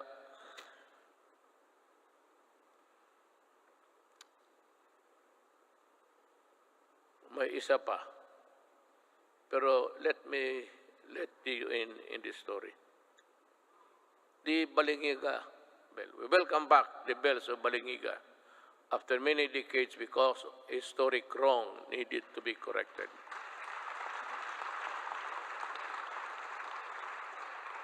The deal was, I would say, I am in bad faith. Sigurado yan, I will admit it, but this is the real story. The Americans, former soldiers, war veterans, went to see me, I think it was in Aguinaldo, and some military men. And in no uncertain terms, they said that you have been invited by Trump to go to America. Have you decided to go there? I said, no. Why? Because I do not like the way that you are treating my country. Why? I said, for one, and there was the clamor now of Balingiga. You return the bells of Balingiga. So that's a war really sacred also to the soldiers. Then it is more sacred to us in addition to the religion, the Roman Catholic Filipino Church, the church. Sabi nila, why would to make a deal? Si Hogan, he is around. He's a CIA agent. Sabi niya, isauli namin, pupunta ka, because I said earlier in my presidency, there will never be a time that I will go to America. Itong mga media mahilag mag-udyok ganon, bakit ka hindi punta? O arte mo lang yan. Sabi ko, then you watch me. Gusto ninyong malaman. Sabi ko sa Amerika, yes, I might consider going to America. So, well then. O sabi ko, work on it. Ano in just 2 months' time, they told me that the ship carrying the Balingiga bells are on their way. could deliver it to Quezon. You remove it, you put it back there, kayo mismo.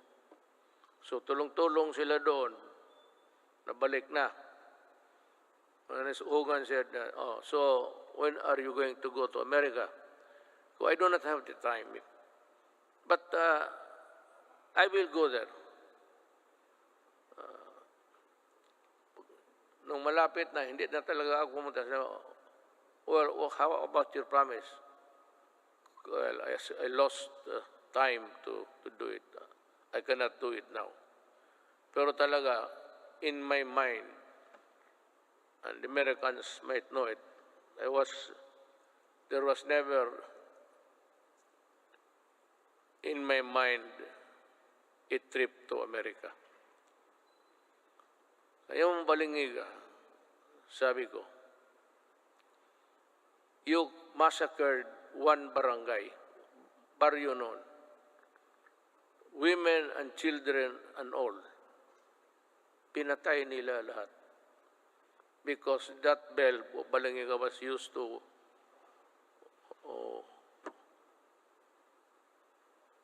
call the people for prayers, ganon. Sa simbahan yun eh. So yung ginawa nila, every time it is used, the Americans knew that it has a great significance to the Filipinos, the Balangiga. After the massacre of one barangay, how many at the time we would never know. But it was said, isang baryo. No barangay ngayon, baryo noon yan eh. Barrio is an American word. The barrio. They also call the small places in Mexico barrio. Right? The Americans borrowed it from the Spaniards, barrio. So sabi ko, blood, you really got it at the expense of the blood of Filipinos.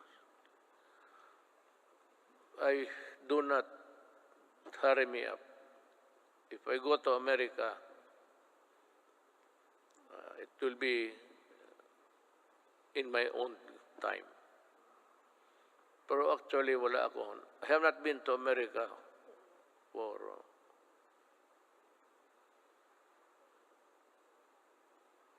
almost 10 years, 22 years. I have not visited America, and I do not have the intention of visiting it anymore. We called on the world to dismantle the heinous kafala system. Ito ring isa. Because the Filipino is no slave unto anyone, anywhere. And there is no room for modern-day slavery. We helped start a new global civil rights movement for the migrant worker. And we asserted the arbitration ruling on the South China Sea clearly and in no uncertain terms, bilaterally, and the ASEAN, and finally at the United Nations General Assembly. And let me talk about that. I said in the September of last year, the arbitral award is now part of the international law and beyond compromise and beyond the reach of the passing governments to dilute, to diminish, or abandon.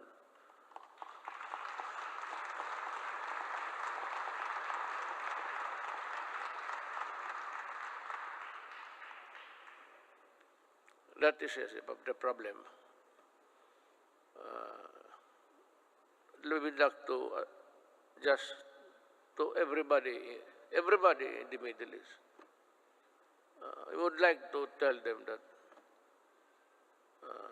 not only Filipinos, but all human beings, the kafala has no place there because it's a setup for slavery. either you correct it or we will ask our workers, Filipino workers, to go home. Sabi ko, bahala na. Kung mahirap lang kami dito, okay lang. We will try our very best to make up for what they have lost, what they will lose in the process. But we will never allow them to be slaves.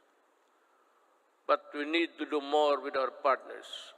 We continue scaling our maritime domain awareness, defense capabilities.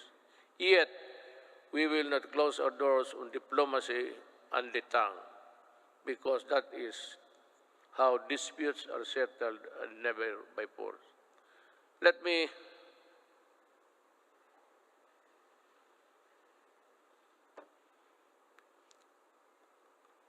alam mo, I respect the opinion. You should be aware by now of how I talk, especially on matters of crucial matters that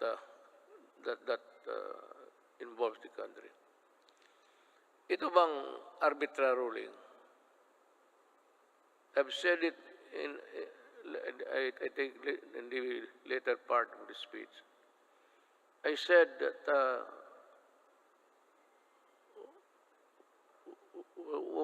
what's your problem in the arbitral ruling? America and some Filipinos, brilliant Filipinos, I would say, keep on pushing for something which I really do not know. I have made a speech before the UN. Nakasump lang rin, nandito lang ako. Hindi ako pumunta doon. But in that speech, I laid down the bare, sabi ko, ng ating administrasyon. Ano pa ang gusto ninyo?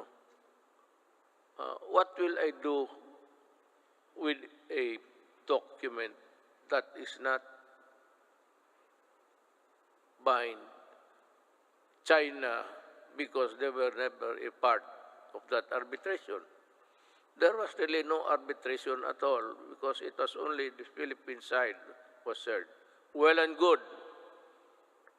But ito ngayon, that there is the arbitral ruling, you know, I do not want to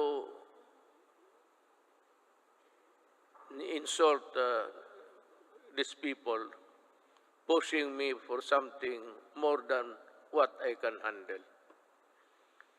At anong gusto nila makipagira? Do something. What they do something? Do you want war against China? Well, I'll tell you, even on the coast beach of Palawan, before you can take off, the missile of China would be there in about 5 or 10 minutes. It would be a massacre if I go and fight a war now. We are not yet a competent and able enemy of the other side. So what I did was I was just being nice to them. But for some people to say that I was helped by China in being president, these idiots, really. I will never do that. Hindi na bali ako, hindi ma-presidente, hindi talaga gagawin yan. To be, what? Receiving money from China to buy votes? They said that they help. Maybe in some Chinese communities, the gossip going around was that support Duterte. But the whole of the Chinese community in the Philippines went for me. Why? Kasi sa Davao nung mayor ako, ni minsan hindi ako tumatanggap baski Christmas gift. Dito marami dito sa Maynila, presidente ako ngayon. Maraming pagpadala ng baril, kung anong ano dyan, go upset. Sabi ko, isa uli mo yan. Yung mga relo, itong aking relo, it's IWC, this is only 300,000. But the patik that has come way me, sinauli ko talaga, return it. O pag hindi, itapon mo sa Pasig sa harapan nila. Hindi ako tinulungan ng China. Nag-usap kami ng China civilly, but after election. And after election, I was a good friend of presidency. Until now, when the pandemic struck, the first country I called for help was China. President Xi, sabi ko, President, we have no vaccination program here because we do not have the vaccines. We have not been able to invent one. We might have a hard time. He said, no, it's okay, we'll send you. And he sent us, I donated about 1,500,000 of vaccines. Ganon, kaya sabi ko, ako, lalo na kami mga Bisaya, mabigat sa amin yan, for us Bisayans, yung utang na loob, mabigat talaga yan. Hindi mo mabayaran ng ano, pero pag may utang na loob ako sa iyo, you can be sure that I will be your friend, a true friend, and die for you. Pero itong China mag-die, bakit ako magpakamatay dyan? Sundalo ko, ubusin ko. How can we fight China? Do we have the weapons? Do we have the everything? Now comes America. It says that if the attack is against the Philippines, they will defend. But they issued a statement that America does not meddle in conflicts involving the boundaries of other nations. And if America has to go to war, you would have to go to Congress to get, American Congress to get authority to go to war. That is why many presidents, hindi na lang, it was just not an error, a mistake, a malicious mistake. No president has ever been punished for attacking nations, getting into a fight with nothing. And if they come here, well, ang problema kasi nandito na yung balingiga, sa uli na lang natin, uli. Maybe I'll just return and pag ito it's no big deal to hear to bells. Ring it until you die. Fulfilling my promise to our coconut farmers and the Filipino people, my administration has worked with Congress to pass the Coconut Farmers and Industry Trust Fund Act.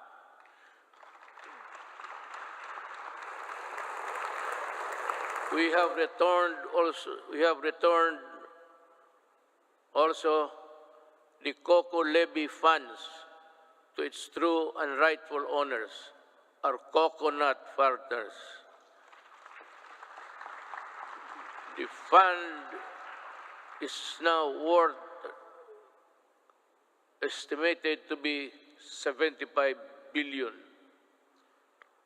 which will be utilized according to the plans and programs in the Coconut Farmers and Industry Development Plan for the direct benefit of the coconut farmers and the development of the coconut industry.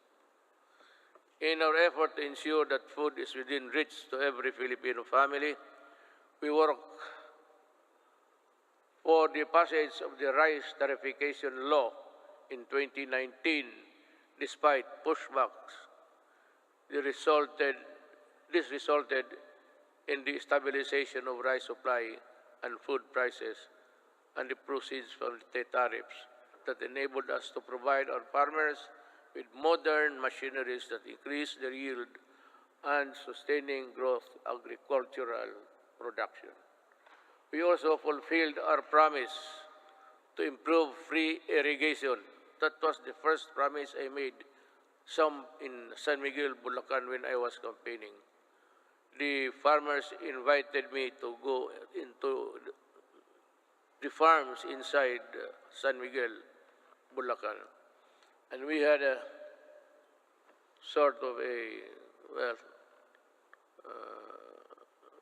meeting, and the first thing that they were complaining about was the severity of the irrigation, that they have to pay 5,000 every month, every year. So sabi ko, I will work on it. Free Irrigation Service Act of 2018 is a product that now lowers the cost of agricultural production, especially for farmers.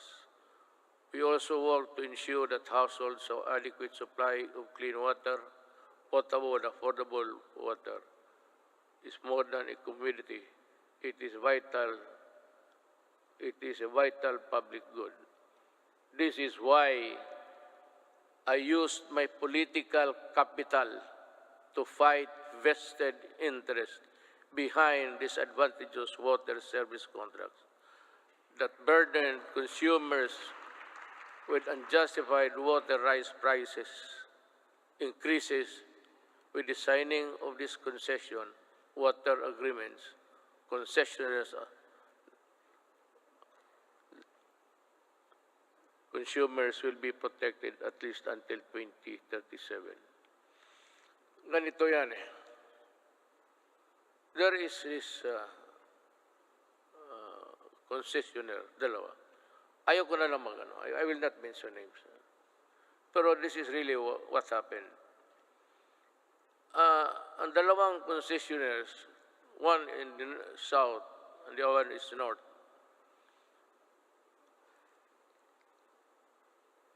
as the rich cartel dito sa Southeast Asia, ang kinakapture nila ang electricity pati tubig. Dito sa tubig, in this contract with water concessionaires, we made so many concessions that really, sabi ko, if you look at the contract and look at the anti-graft law, talagang it's all anti-graft. All of the sentences, even the period, and question mark there. Bakit? Sila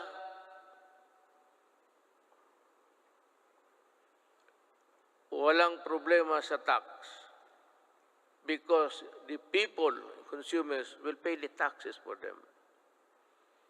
Sila kung malugi, sabi na, hindi nila kasalanan, and I can think of it, through not of their own fault, sabi doon, bayaran natin sila malugi. We pay for the tax corporation nila. At sila ang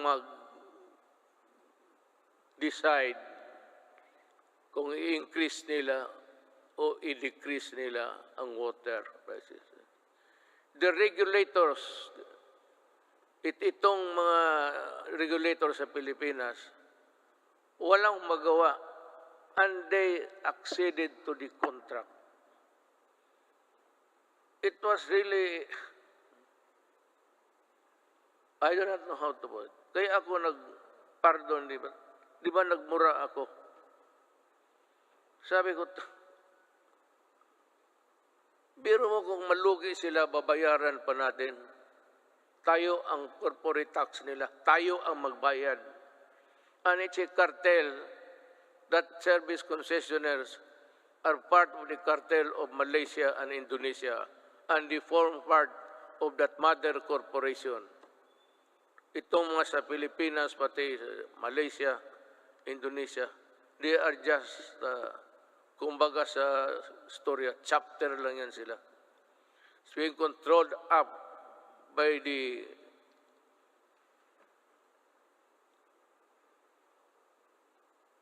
kasabi ko, wala ito.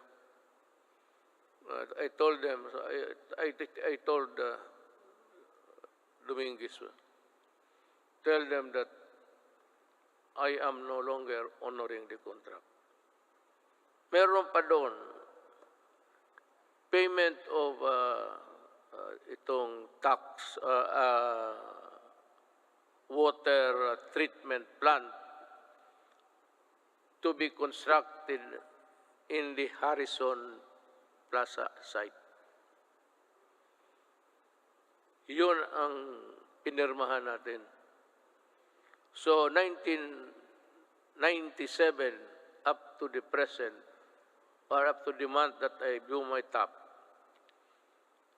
nagbabayad, ewan ko kung ano nagbabayad, there's a, sa water bills ninyo for enhancement of quality water.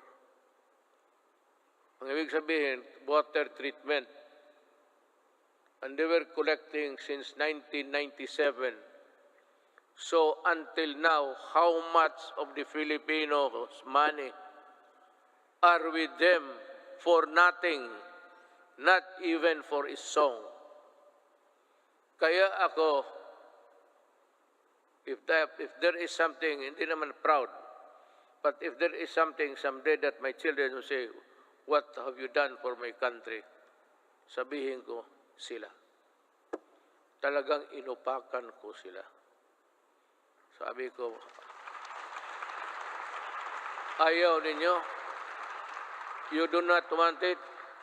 Well, okay. I will just confiscate your system and call the military to operate it.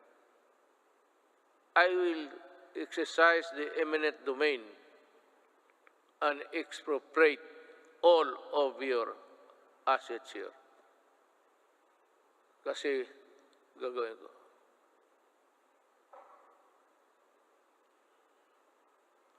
Yun ang nangyari sa... So that sinabi ko sa military in one of our meetings immediately after that incident. I said, if I do not make it to the finish line, kindly, look kindly at the Filipino at tanungin ninyo kung ano na ang nangyari sa kanila. Yang tubig na yan. Now there is a new contract. I have not yet, I have to thoroughly digest it inside. I have to absorb it, every word of it, that the Filipino is protected. Pag nandyan na yan, then I will sign. But I will not forget.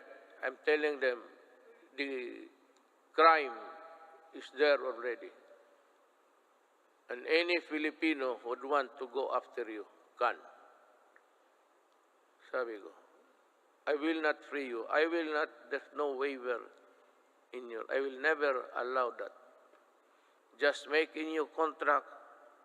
Just realize every day that I can call you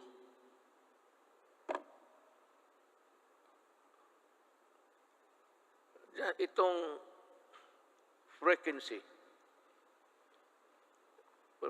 ng ABS-CBN. Yan ang pinaka-ideal kasi, you know, frequency is everywhere. But there is a spot, kung sa Gulf is a soft spot, na maganda yung... Wala akong problema sa ABS-CBN. They got my money, I'm not for that. They wanted to return it when the case blew up. But they printed all the garbage, including my daughter as a drug trafficker. Nilamon ko na lang lahat yun. Because I never wanted to appear vindictive. But itong they are cheating government by the billions in taxes. And they still want that frequency because yan ang pinapag-awayan. No. I will give it to a Filipino na gustong magawa ng tamang unpay because isa ABS-CBN, yung even their equipments were imported tax-free. Kaya talaga ako hindi magpapayag. They still owe government billions. In the contract dyan sa nakalagay doon 4 hectares. So ang binabayaran nila 4 hectares sa property tax. Suppose occupying 40 hectares. That complex there. Pero ginamit nila na papel yung 4 hectares. Yun lang ang binabayaran nila. Kung hindi ba naman,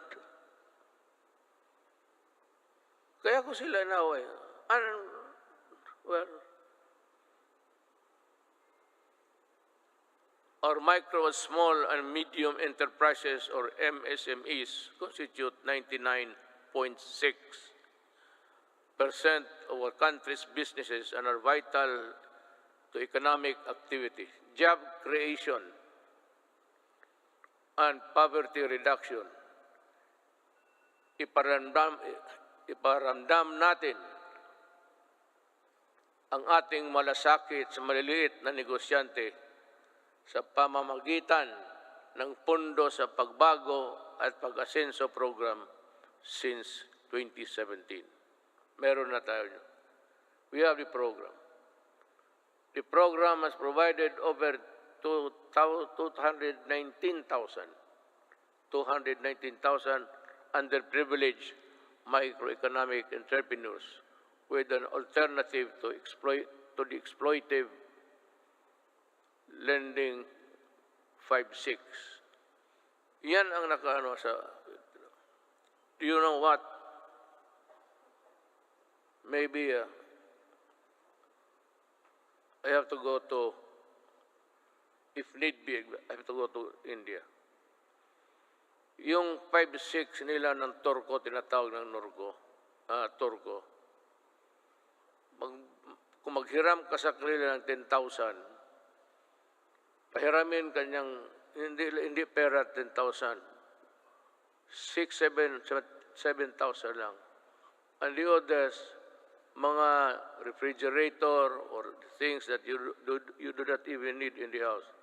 Bilhin mo sa kanila, sala set, lahat na. That is part of the money. You do not want the furnitures, the refrigerators, they won't give you the. Kaya ang Pilipino na buktot, alam mo buktot, naging hunchback na lang sa trabaho, ganun pa man. Kaya ako, sabihin ko itong mga Turko, you better come up with a fair. If you want to go into business, money lending, but not at that usury 1,000 times. Likewise, to further support development of our micro and small business, we initiated radical reforms in the tax system to ease the taxation burden and increase the net income of lower wage earners and small businesses. Thanks to Congress.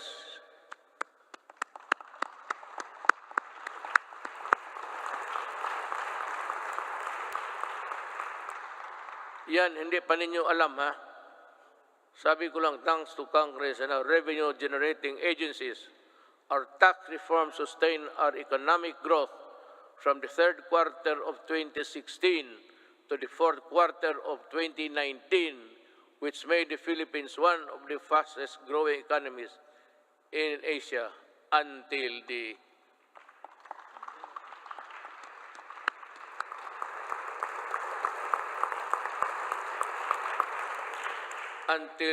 pandemic scourge. Yan talaga ang, well, I don't know what's the plan of God. The study is something which hit us right in the heart. We see there's no way of telling when this virus would disappear from the planets of the earth.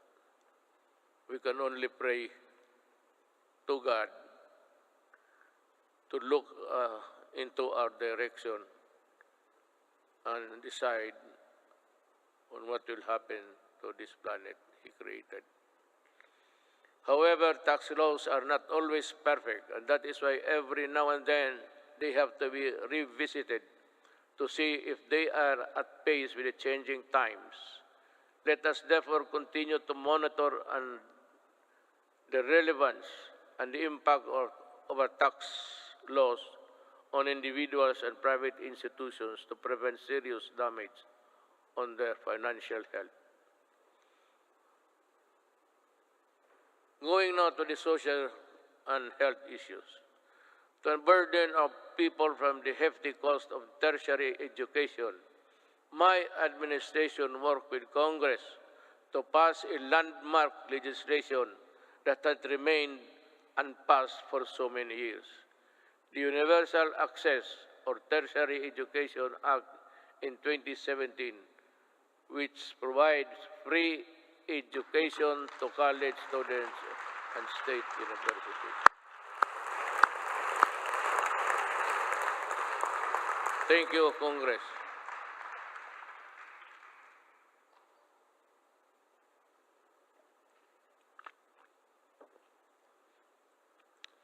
We also passed the Universal Health Care Act in 2019, and to supplement this, I also signed into law the Malasakit Centers Act in 2019.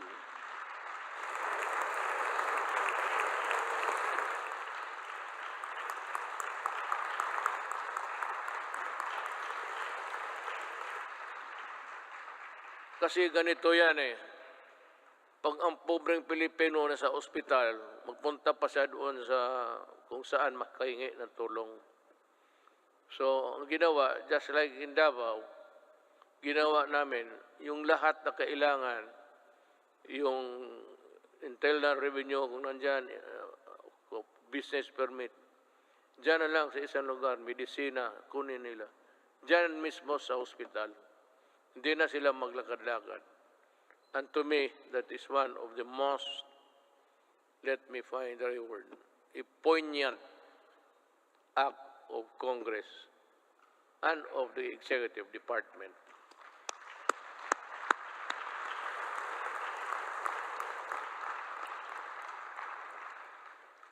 Legislation which was sponsored by Senator Bongo.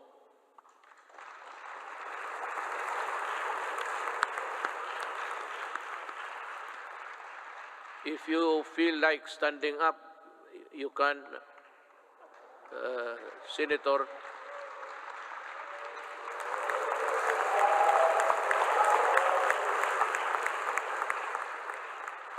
Masikat ka pa sa guest speaker.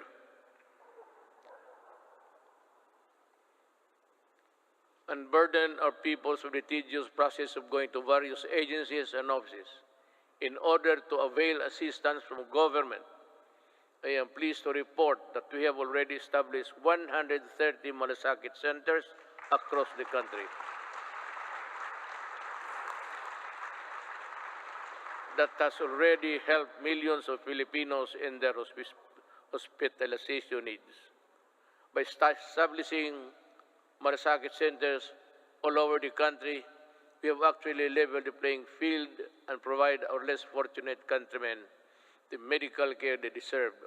We will be establishing more, God willing, if we are still around. Sa pagtatag ng malasakit center, hindi po kailangan lumapit at humingi ng tulong sa iba't ibang ahensya ng gobyerno. Ang gobyerno na ang lumalapit sa tao.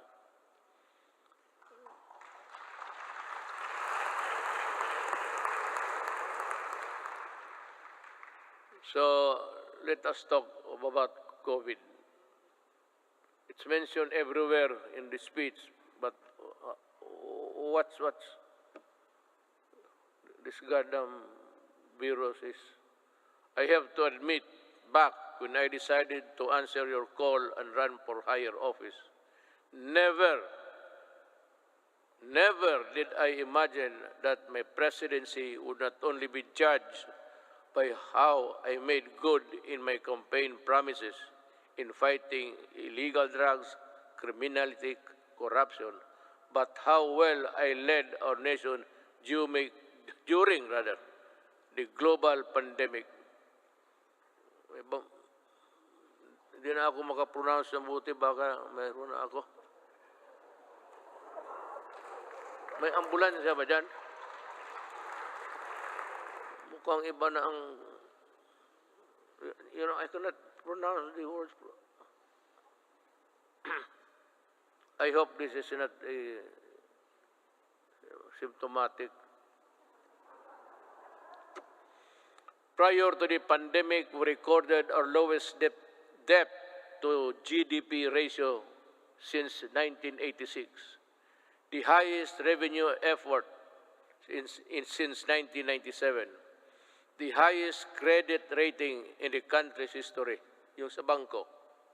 Because if your rating is high, it's easy to borrow at maliit lang ang interest. That is the dynamics of a rating by Fitch and Poor, mga ganon. So, and the lowest rates of unemployment and underemployment and poverty, well, it's still there. It is beyond dispute that our economic governance fundamentals were robust when COVID-19 hit us. I am sure that much can be said about the way we took on the daunting challenge of preserving lives while sustaining our momentum towards the developmental,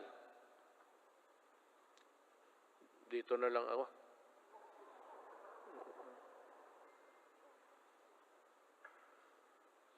goals.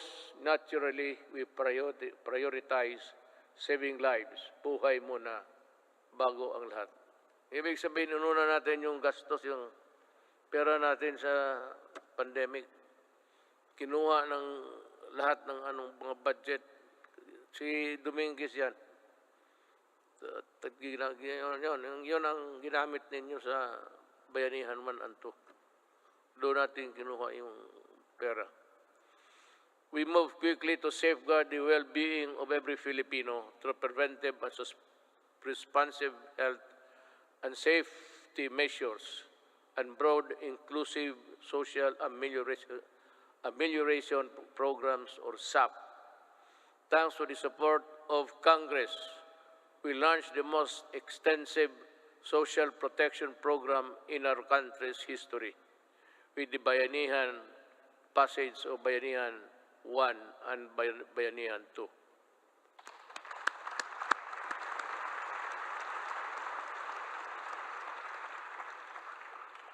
Indeed, our national health system and the resilience which were tested to the health. Countless lessons we learned and continuously improvements put in place. Kahit anong crisis ay kaya malampasan kung tunay na may malasakit at bayanihan. I agree. At the early stages of the pandemic, our testing capacity was very limited. Recognizing the importance of conducting more tests to ensure early detection and timely isolation of confirmed COVID-19 cases, we ramped up our testing capacity. We now have more than 260 accredited laboratories nationwide, which is still capable of conducting at least 50,000 tests daily. All regions now can conduct their own COVID-19 tests. To take care of mild and asymptomatic cases, we established over 9,000 temporary treatment and monitoring facilities across the country, with a total bed capacity of more than 140,000. Together with the local government and the private sector, we quickly established mega quarantine facilities that could accommodate more cases. Modular hospitals and quarantine facilities have also been established nationwide, especially in Metro Manila. For our severe COVID cases, our tireless health workers will continue to ensure that you are provided with the best care round the clock based on the latest development global best practices. Our health experts continue to actively participate in the search for safe and effective COVID-19 medicines. With the help of Congress, kita mo sa lahat, I never said, wala kang magiging ito that the beloved, cause the construction of a bridge that is nowhere to be found today. Yung mga, sa inyo talaga, with the help of Congress, we passed 13 measures that establish the new and improved the capacity of existing hospitals around the country to provide quality care and services. Our people, especially amid the ongoing pandemic-19.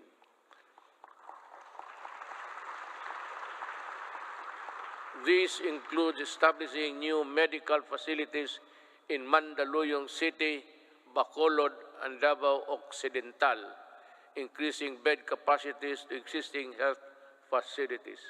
In Quezon City, Ilocos Sur, La Union, and Palawan, the upgrading of health facilities in that area to include Leyte. Currently, we have received over 30 million doses of COVID-19 vaccines. We expect to at least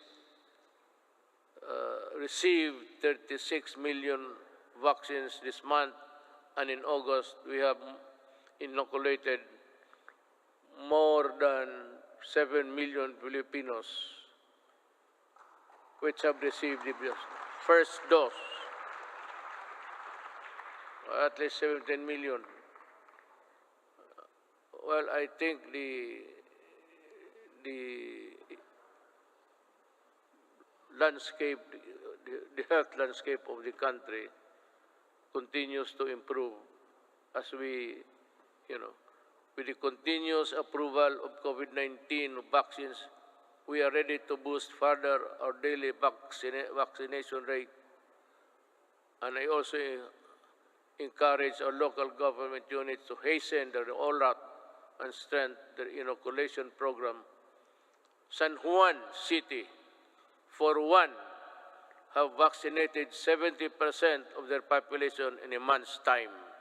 Saludo ako sa inyo at kay Mayor Zamora. We cannot continue living in the shadow of this potent enemy, especially now that science and medicine has proven that it is possible to live, if not entirely defeat this virus. The health and safety protocols we put in place have proven effective in slowing down the spread of virus.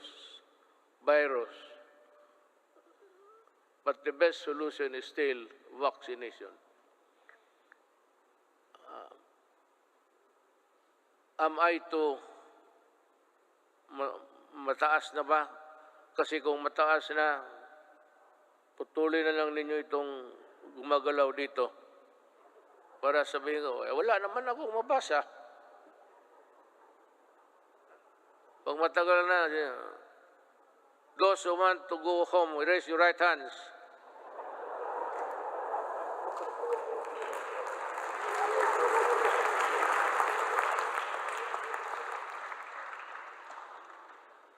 Pati si Monsignor, wag taas niya kamay niya. That is why I implore our countrymen who are now in the list of sectors to be inoculated to get vaccinated now. And to those who received the first doses, please return for your second shot. I also ask for patience for those who are next in line to receive vaccine. More and more COVID-19 vaccines are arriving each week, and you will soon have your turn. Corollary to this, it is high time that clear and precise uniform protocol and guidelines are issued in anticipation of the vaccination of more Filipinos and the steady reopening of our society. You know, pagpasensyahan ninyo ako, I ask, I beg your kind indulgence. But I have to talk about something which would affect us all. It seems that this government is too far away from the people. Yung serbisyo talaga na totoo. Nung isang araw nakita ko, I don't have to know what place was that. Ang mga tao nakapila, and they said that they were there at 4 o'clock. Lumalakas yung ulan, sa payong lang sila. So nanonood ako sa report because I listen to the report every morning. Makukuha mo sa mga radio station yan eh. So I was having breakfast. I was listening to their TV. At nakita ko yung mga tao nakapila doon, malakas ang ulan. Sabi ko,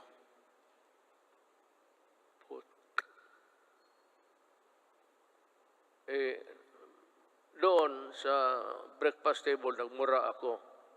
Pero dito, good boy man ako kay may mga religious dyan. Baga.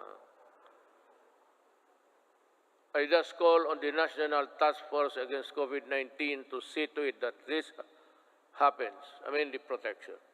We have spent enormous amounts of resources to build our capacities to overcome this pandemic. We cannot afford more lockdowns, lest our economy bleeds to the point of irreversible damage. Balitan ko, bakit mo papilahin? At sabi kasi doon, libre lahat na, wala ng So nagpuntahan yung mga tao, nagpila, kasi wala nang lista-lista. Pero sabi mo, ito, alas 4 pa sila.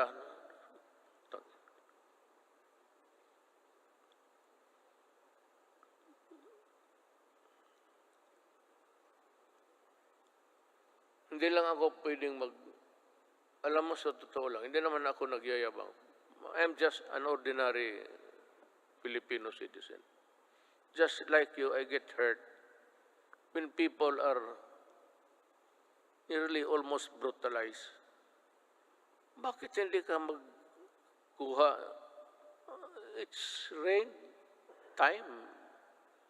Malakas ang monsoon, southwest monsoon, dumadaan talaga sa Pilipinas.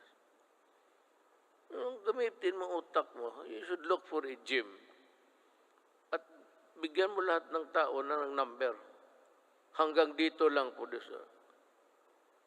Hanggang dito lang tayo, balik kayo. Itong bukas, from 15 to 20, kayo na naman bukas.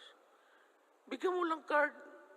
Prepare a card where you can, the marshal will go around the queuing na, bakit mo, hindi ko maintindihan, this media, hindi ko maintindihan, bakit gawain mo yan sa Pilipino?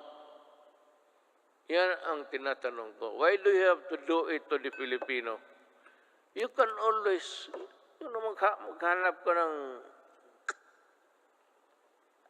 there's always a gymnasium. Mga eskwelahan, walang klase ngayon. Bakit hindi mo gamitin doon? Bakit ka magkakanap ng isang tarantado?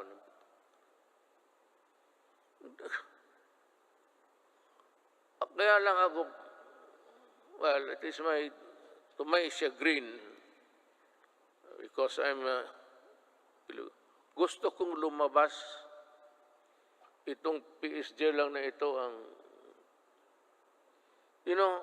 sabihin ko sa inyo, huwag kayong magpresidente. Wala talagang, sabihin ko, maliit ang sweldo. Wala ka. If you're not there really for the, mag-corrupt ka dyan, well, it would make you a billionaire overnight. But kung magtrabaho ka lang ng ganito,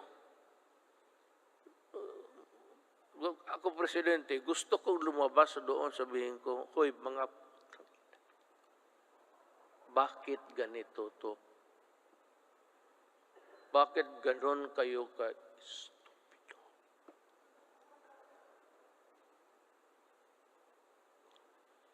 I mean, the Filipino does not deserve it.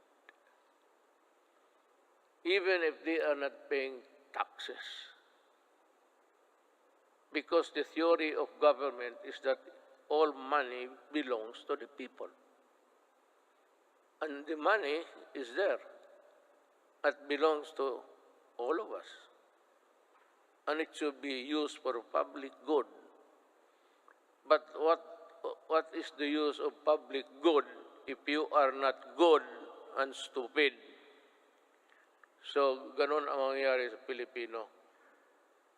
I'm just letting off my... Kasi kung hindi lang talaga bawal, itong PSG, hindi ako pinapalabas. Magsabi ko, magpunta ako na, sir, hindi pwede yan, hindi pwede. Kulong talaga ako. Magpresidente ka, totoo lang, you are a prisoner. You are brought here, kunyari ka pa, di chopper ka, di gwardya, patos uwi ka doon sa bahay mo. Tapos hindi ka na makalabas. Preso ka talaga. Tawagin mo ang security, yung gusto kong pumunta, sir, pasensya na. Tapos paggalitan mo, sabihin mo, sir, ang authority namin does not come from you. It comes from a law. So, kami ang masunod. Talagang, sige ka, perma, bunch of papers, if you read it, hanggang umaga, trabaho ka, sweldo mo, ganun lang. Just give me 219,000. Tapos ganun ang trabaho. Mag-isa ko, butit ngayon, kaya nandito yung asawa ko at dito yung anak ko. Nabubuhay yung loob ko, mag-uwi ako sa bahay ngayon. Looking forward, today is my last State of the Nation address. But this is by no means my swan song. I shall never cease to implore Congress to pass vital and critical legislation as well as to push the entire government to ensure nothing less than the full recovery and revitalization of our country. But to do this, it is necessary for us to first overcome the crippling fear, anxiety, and uncertainty that was caused by the threat of the COVID-19 virus. Well, I really do not know what to do. I have to listen to the task force. This is a group of people volunteering to be a collective advisor or that would give you the advice collectively, if we put it that way, na sila ang magsabi. And we're just waiting for the word. I am referring to COVID-D, Delta. It is rampaging now in Indonesia, Thailand, India, and many parts of Asia.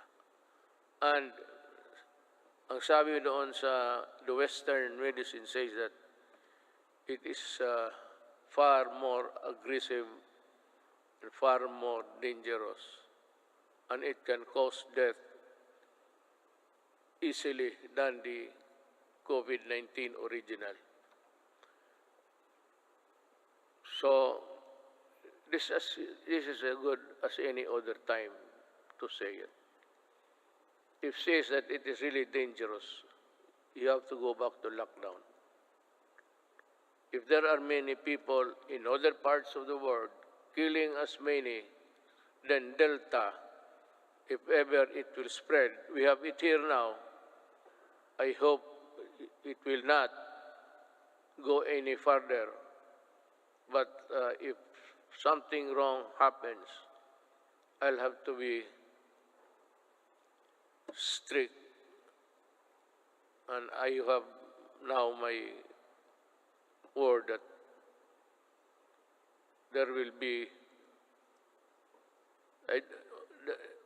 just like what happened in the early days. Kung ganon ang COVID, saan tayo pupunta?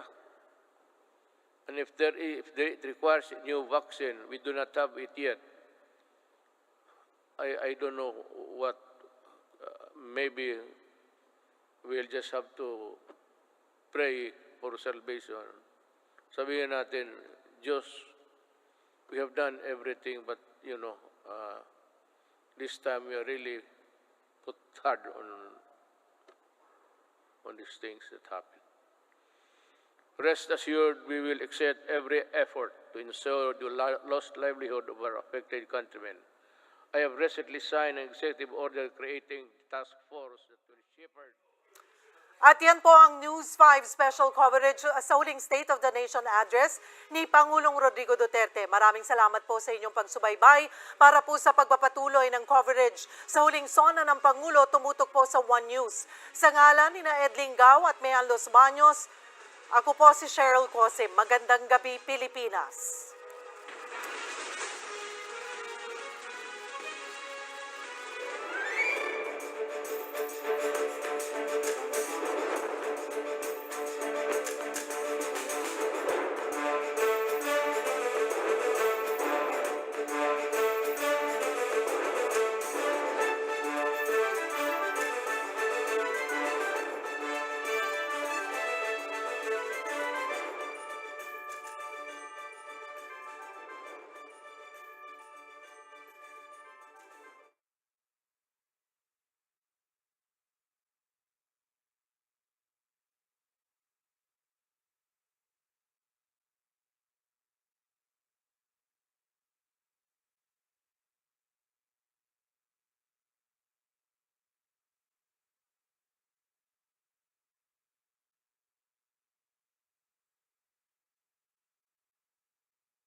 our environment in a manner fiercer and more effective than my administration.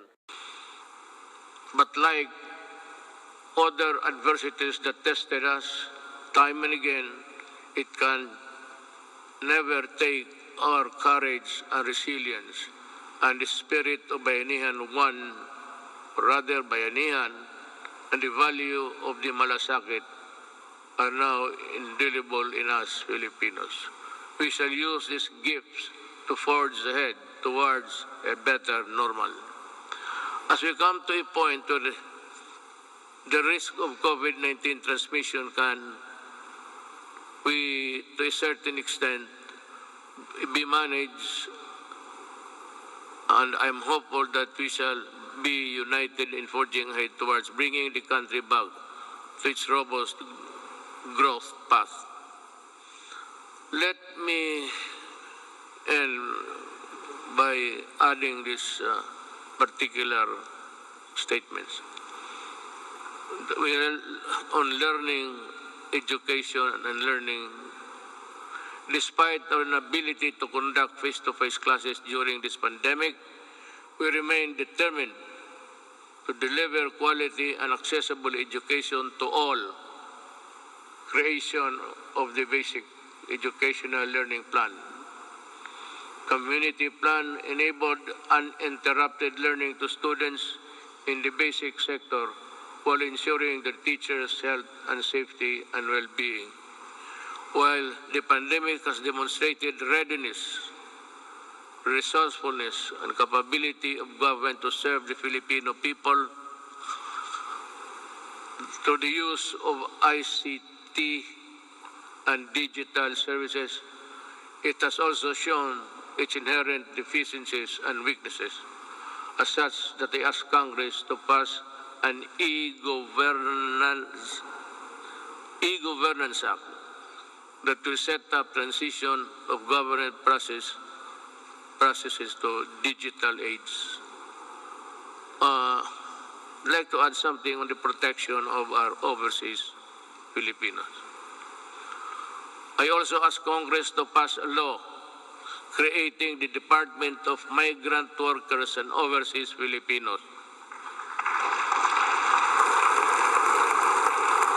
Kailangan po ito because they are suffering they suffered not only yesterday but they are still suffering now with so many inadequacies in both our government response and including the monetary assistance. To ensure that there is a department that is solely focused on addressing the needs and taking care of the welfare of our countrymen abroad.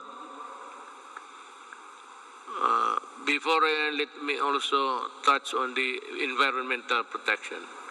It has also been 13 years since the Supreme Court of Mandamos ordered the rehabilitation of Manila Bay. Unfortunately, no immediate substantial action to comply with the Supreme Court's order was undertaken until 2019, when this administration started its long overdue rehabilitation.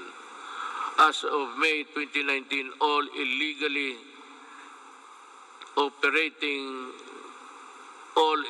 operating open dam sites surrounding Manila Bay has been shut down, while 151 out of 187 LGUs surrounding the bay have now access to sanitary landfill.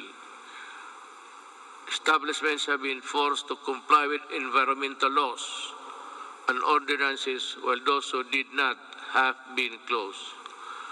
As a result, pollutants have been slightly reduced, coliform levels also reduced to its barest maximum, are now in its longest levels in years, if not decades. I urge the DENR to sustain the efforts to continue working with our LGUs to restore Manila Bay to its former glory.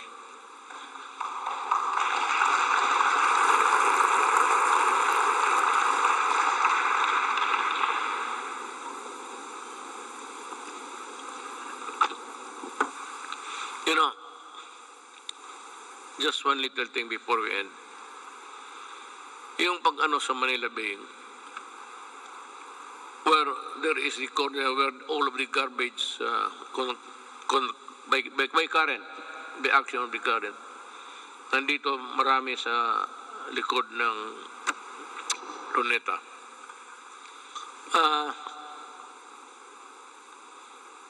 Ginawa natin yan at nilagay tayo itong puting basto na which is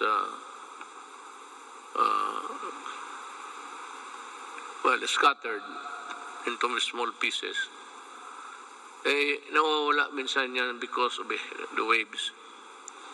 So every now and then we still have to replenish because we cannot change the nature of our shores. That is how it is. It is not a permanent fixture there, doliform. It is there from the mountains, and we break it down and bring it to the sea. But that would occupy that place, irrespective of there is a high tide or low tide. Nakakatulong yan. At nawawala yan. And the only way to do it is to replenish it until we can think of a good alternative of how we can process the whole thing back to its normalcy. If there was really normalcy at that time or at any other time in the past. On the resilience, again, dinagdag ko na lang ito. So time is good, and as any other time again to ask you. In line with this, we hope to pursue the creation of public entities dedicated to managing emerging and re-emerging diseases.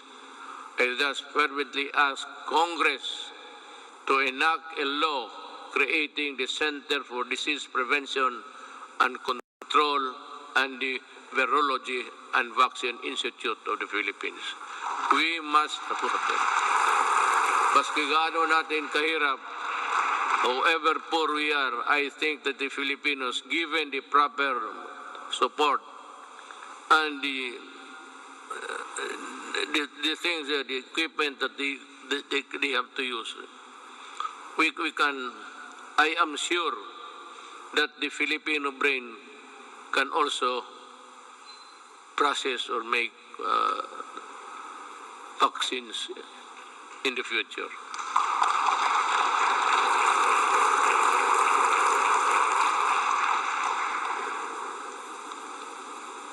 Tapos na po yan, ma'am. I ask Congress to pass the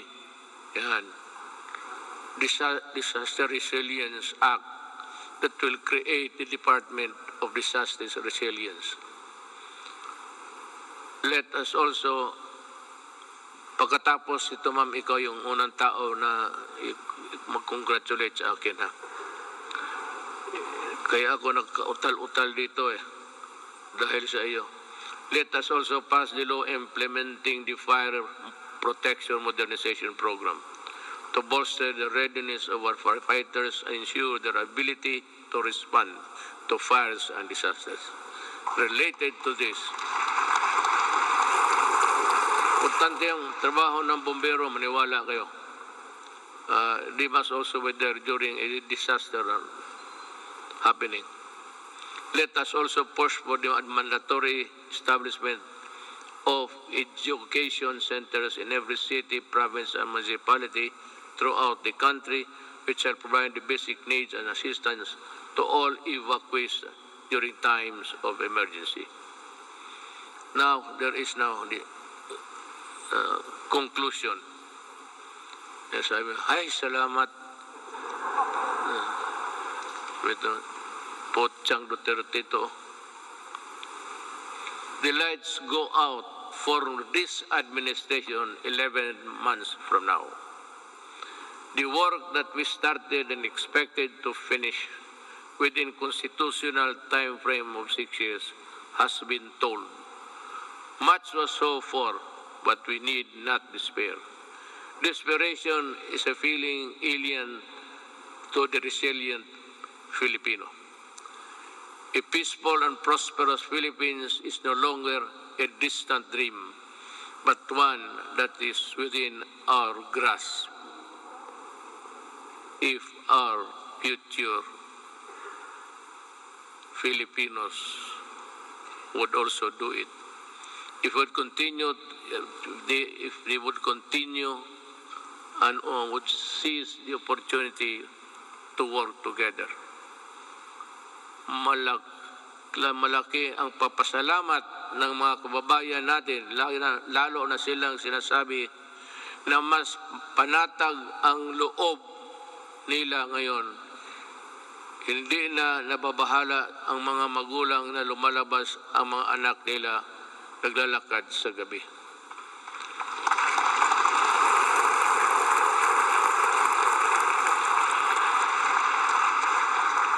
I will not elaborate on anything.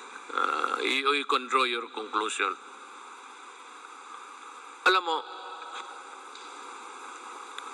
when the Filipino, a father, a mother, or a child,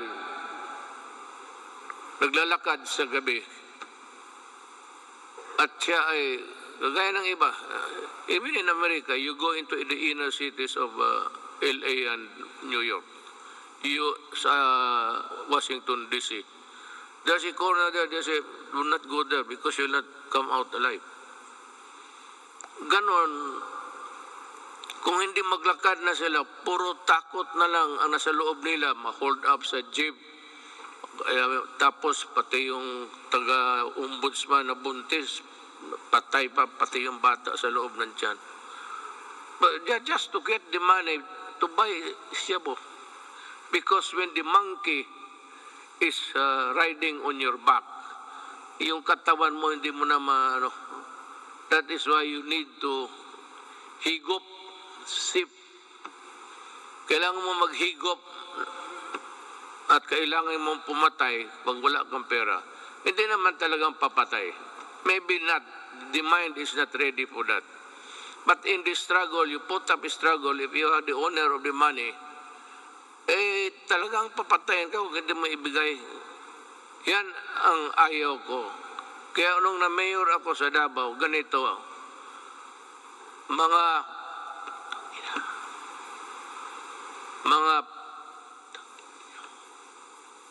umalis kayo sa daan. Yung daan, yung public transportation is for public good. Huwag mo silang takutin na magkanto pag-uwi. Nandyan, nagiinom man sa... Yan ang hilig ng Pilipino. Mag-inuman. Hindi mo malaman ang mga nag-uwi na babae, they have to take another route that would be longer because nandyan mga standby. So the streets are unsafe. Hold up, pinapatay. Sabi ko doon sa Davao na lang, wag na lang ako dito sa Maynila. Hindi naman talaga ako nakikialam dito. Pero alam nila, alam ng pulis kung ano ang gusto ko. Magprangkahan tayo. Sabi ko sa pulis, isauli mo yan. The roads, the highways are for law-abiding citizens of this country. Yung mga kriminal, yung mga,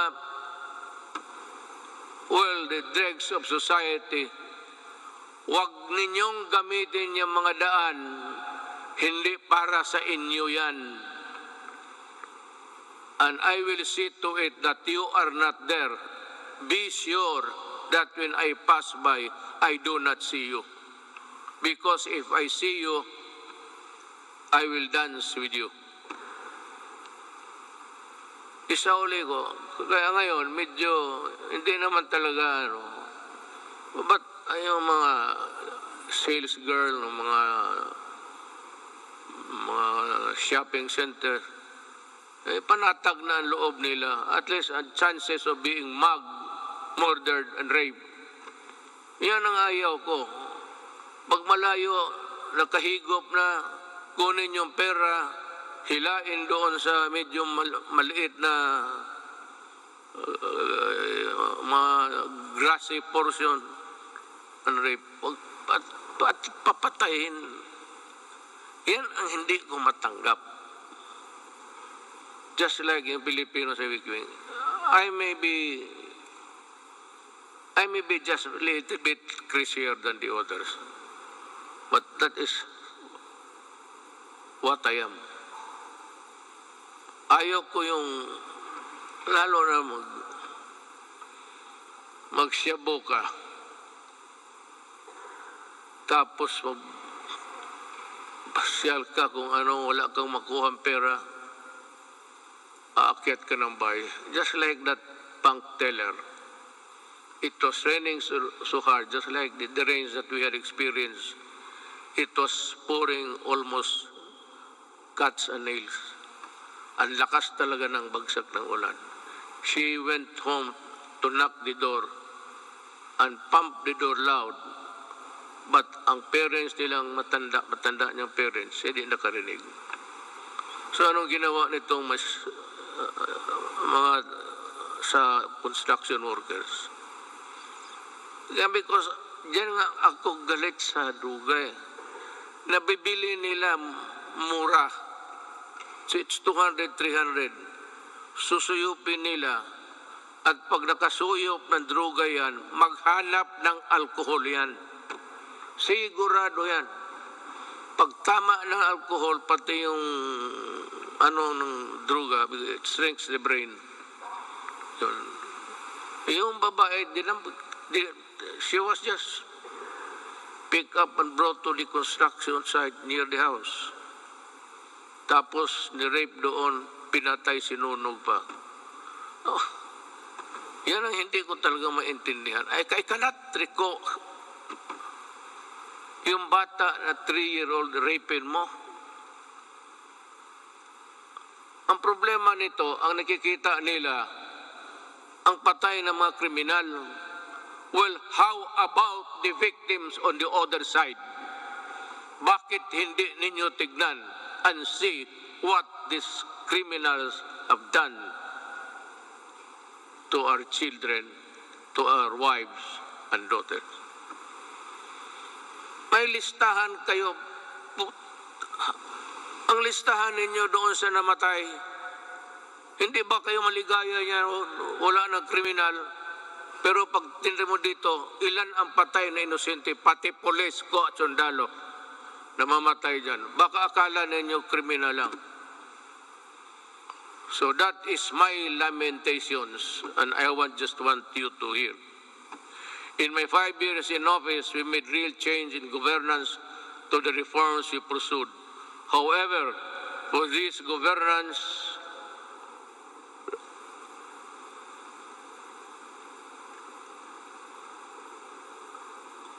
must be sustained and broadened.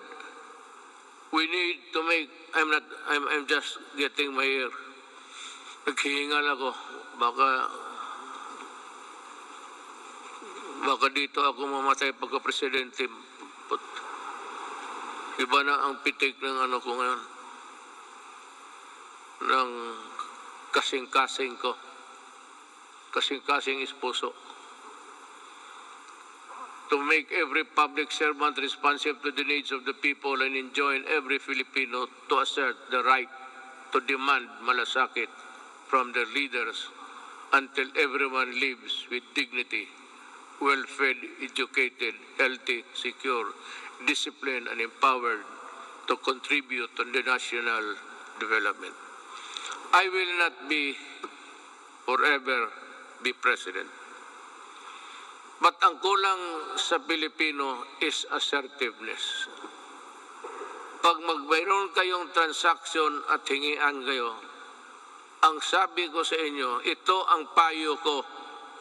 Murahin mo, sabihin mo,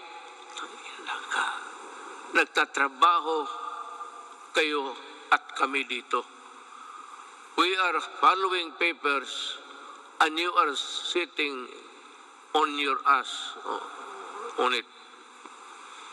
Kaya dito sabi ko, makinig kayo lahat ng Pilipino, total last sunog nito. Pag may mag-follow up kayo, permit, clearance, at maghingi ng pera, murahin ninyo. Sabihin ninyo, yan, sabi ni Duterte, sampaling ko kayo kasi ako nagbabayad ng buwis. Bakit ginaganito ninyo? Anto di mga Pilipino, hindi naman lahat. Tayong magtatrabaho sa gobyerno. You know, I mean, it takes you 1 month to process a paper. Takes you, patos pabalik-balik yung tao. Pag ang tao bumabalik, 2, 1, 3, then there is corruption there. Murahin mo, at kung maari, pahiramin kita ng pangkulam para kulamin. Ganun talaga. I'm just warning everybody. There's still 1 year to go. In about 3 days, lagyan mo ng papel, bumalik ka dito at this hour on Thursday. At pag pakita mo yung papel, hanapin yung ibibigay. Yan ang gamitin ninyo. For all the local governments also, in my cabinet, it's 30 days, walang extension. All. Sabi ko, reduce the signing authority from 6, 7 to only 1 or 2. Hindi naman kailangan hindi kailangan magpirma lahat ng empleyado dyan. 1 or 2, yung iba mag-process lang. But if you cannot process it also in so many days, in Davao, if there is a clearance which is long overdue, hindi mo na pwedeng ibigay doon sa tao. Ibigay mo sa akin at tanungin kita mo, bakit inabot ka ng ganitong? There's no other conclusion.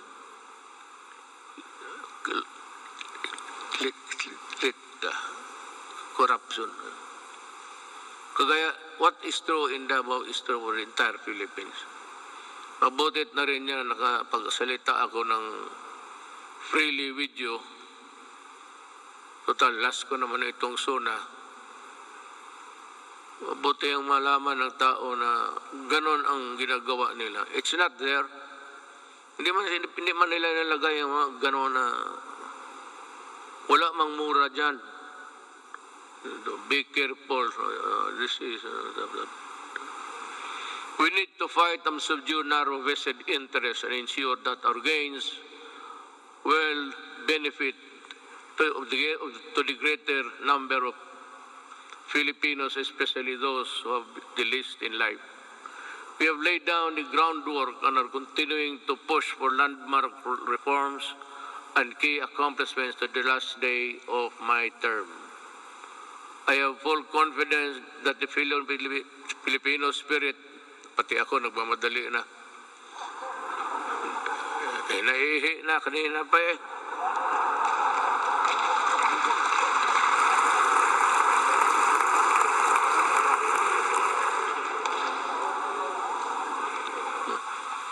It's a natural human biology, so what's the big deal? Bakit kayo magpakpak kung napaihi na ako? Sabagay, alam ko rin, nahiya kayo magtindig. Puno ang pila nito pagdating sa CR maya. I have full confidence that the Filipino spirit will persevere and triumph together. And together, let us rise as a nation. Thank you.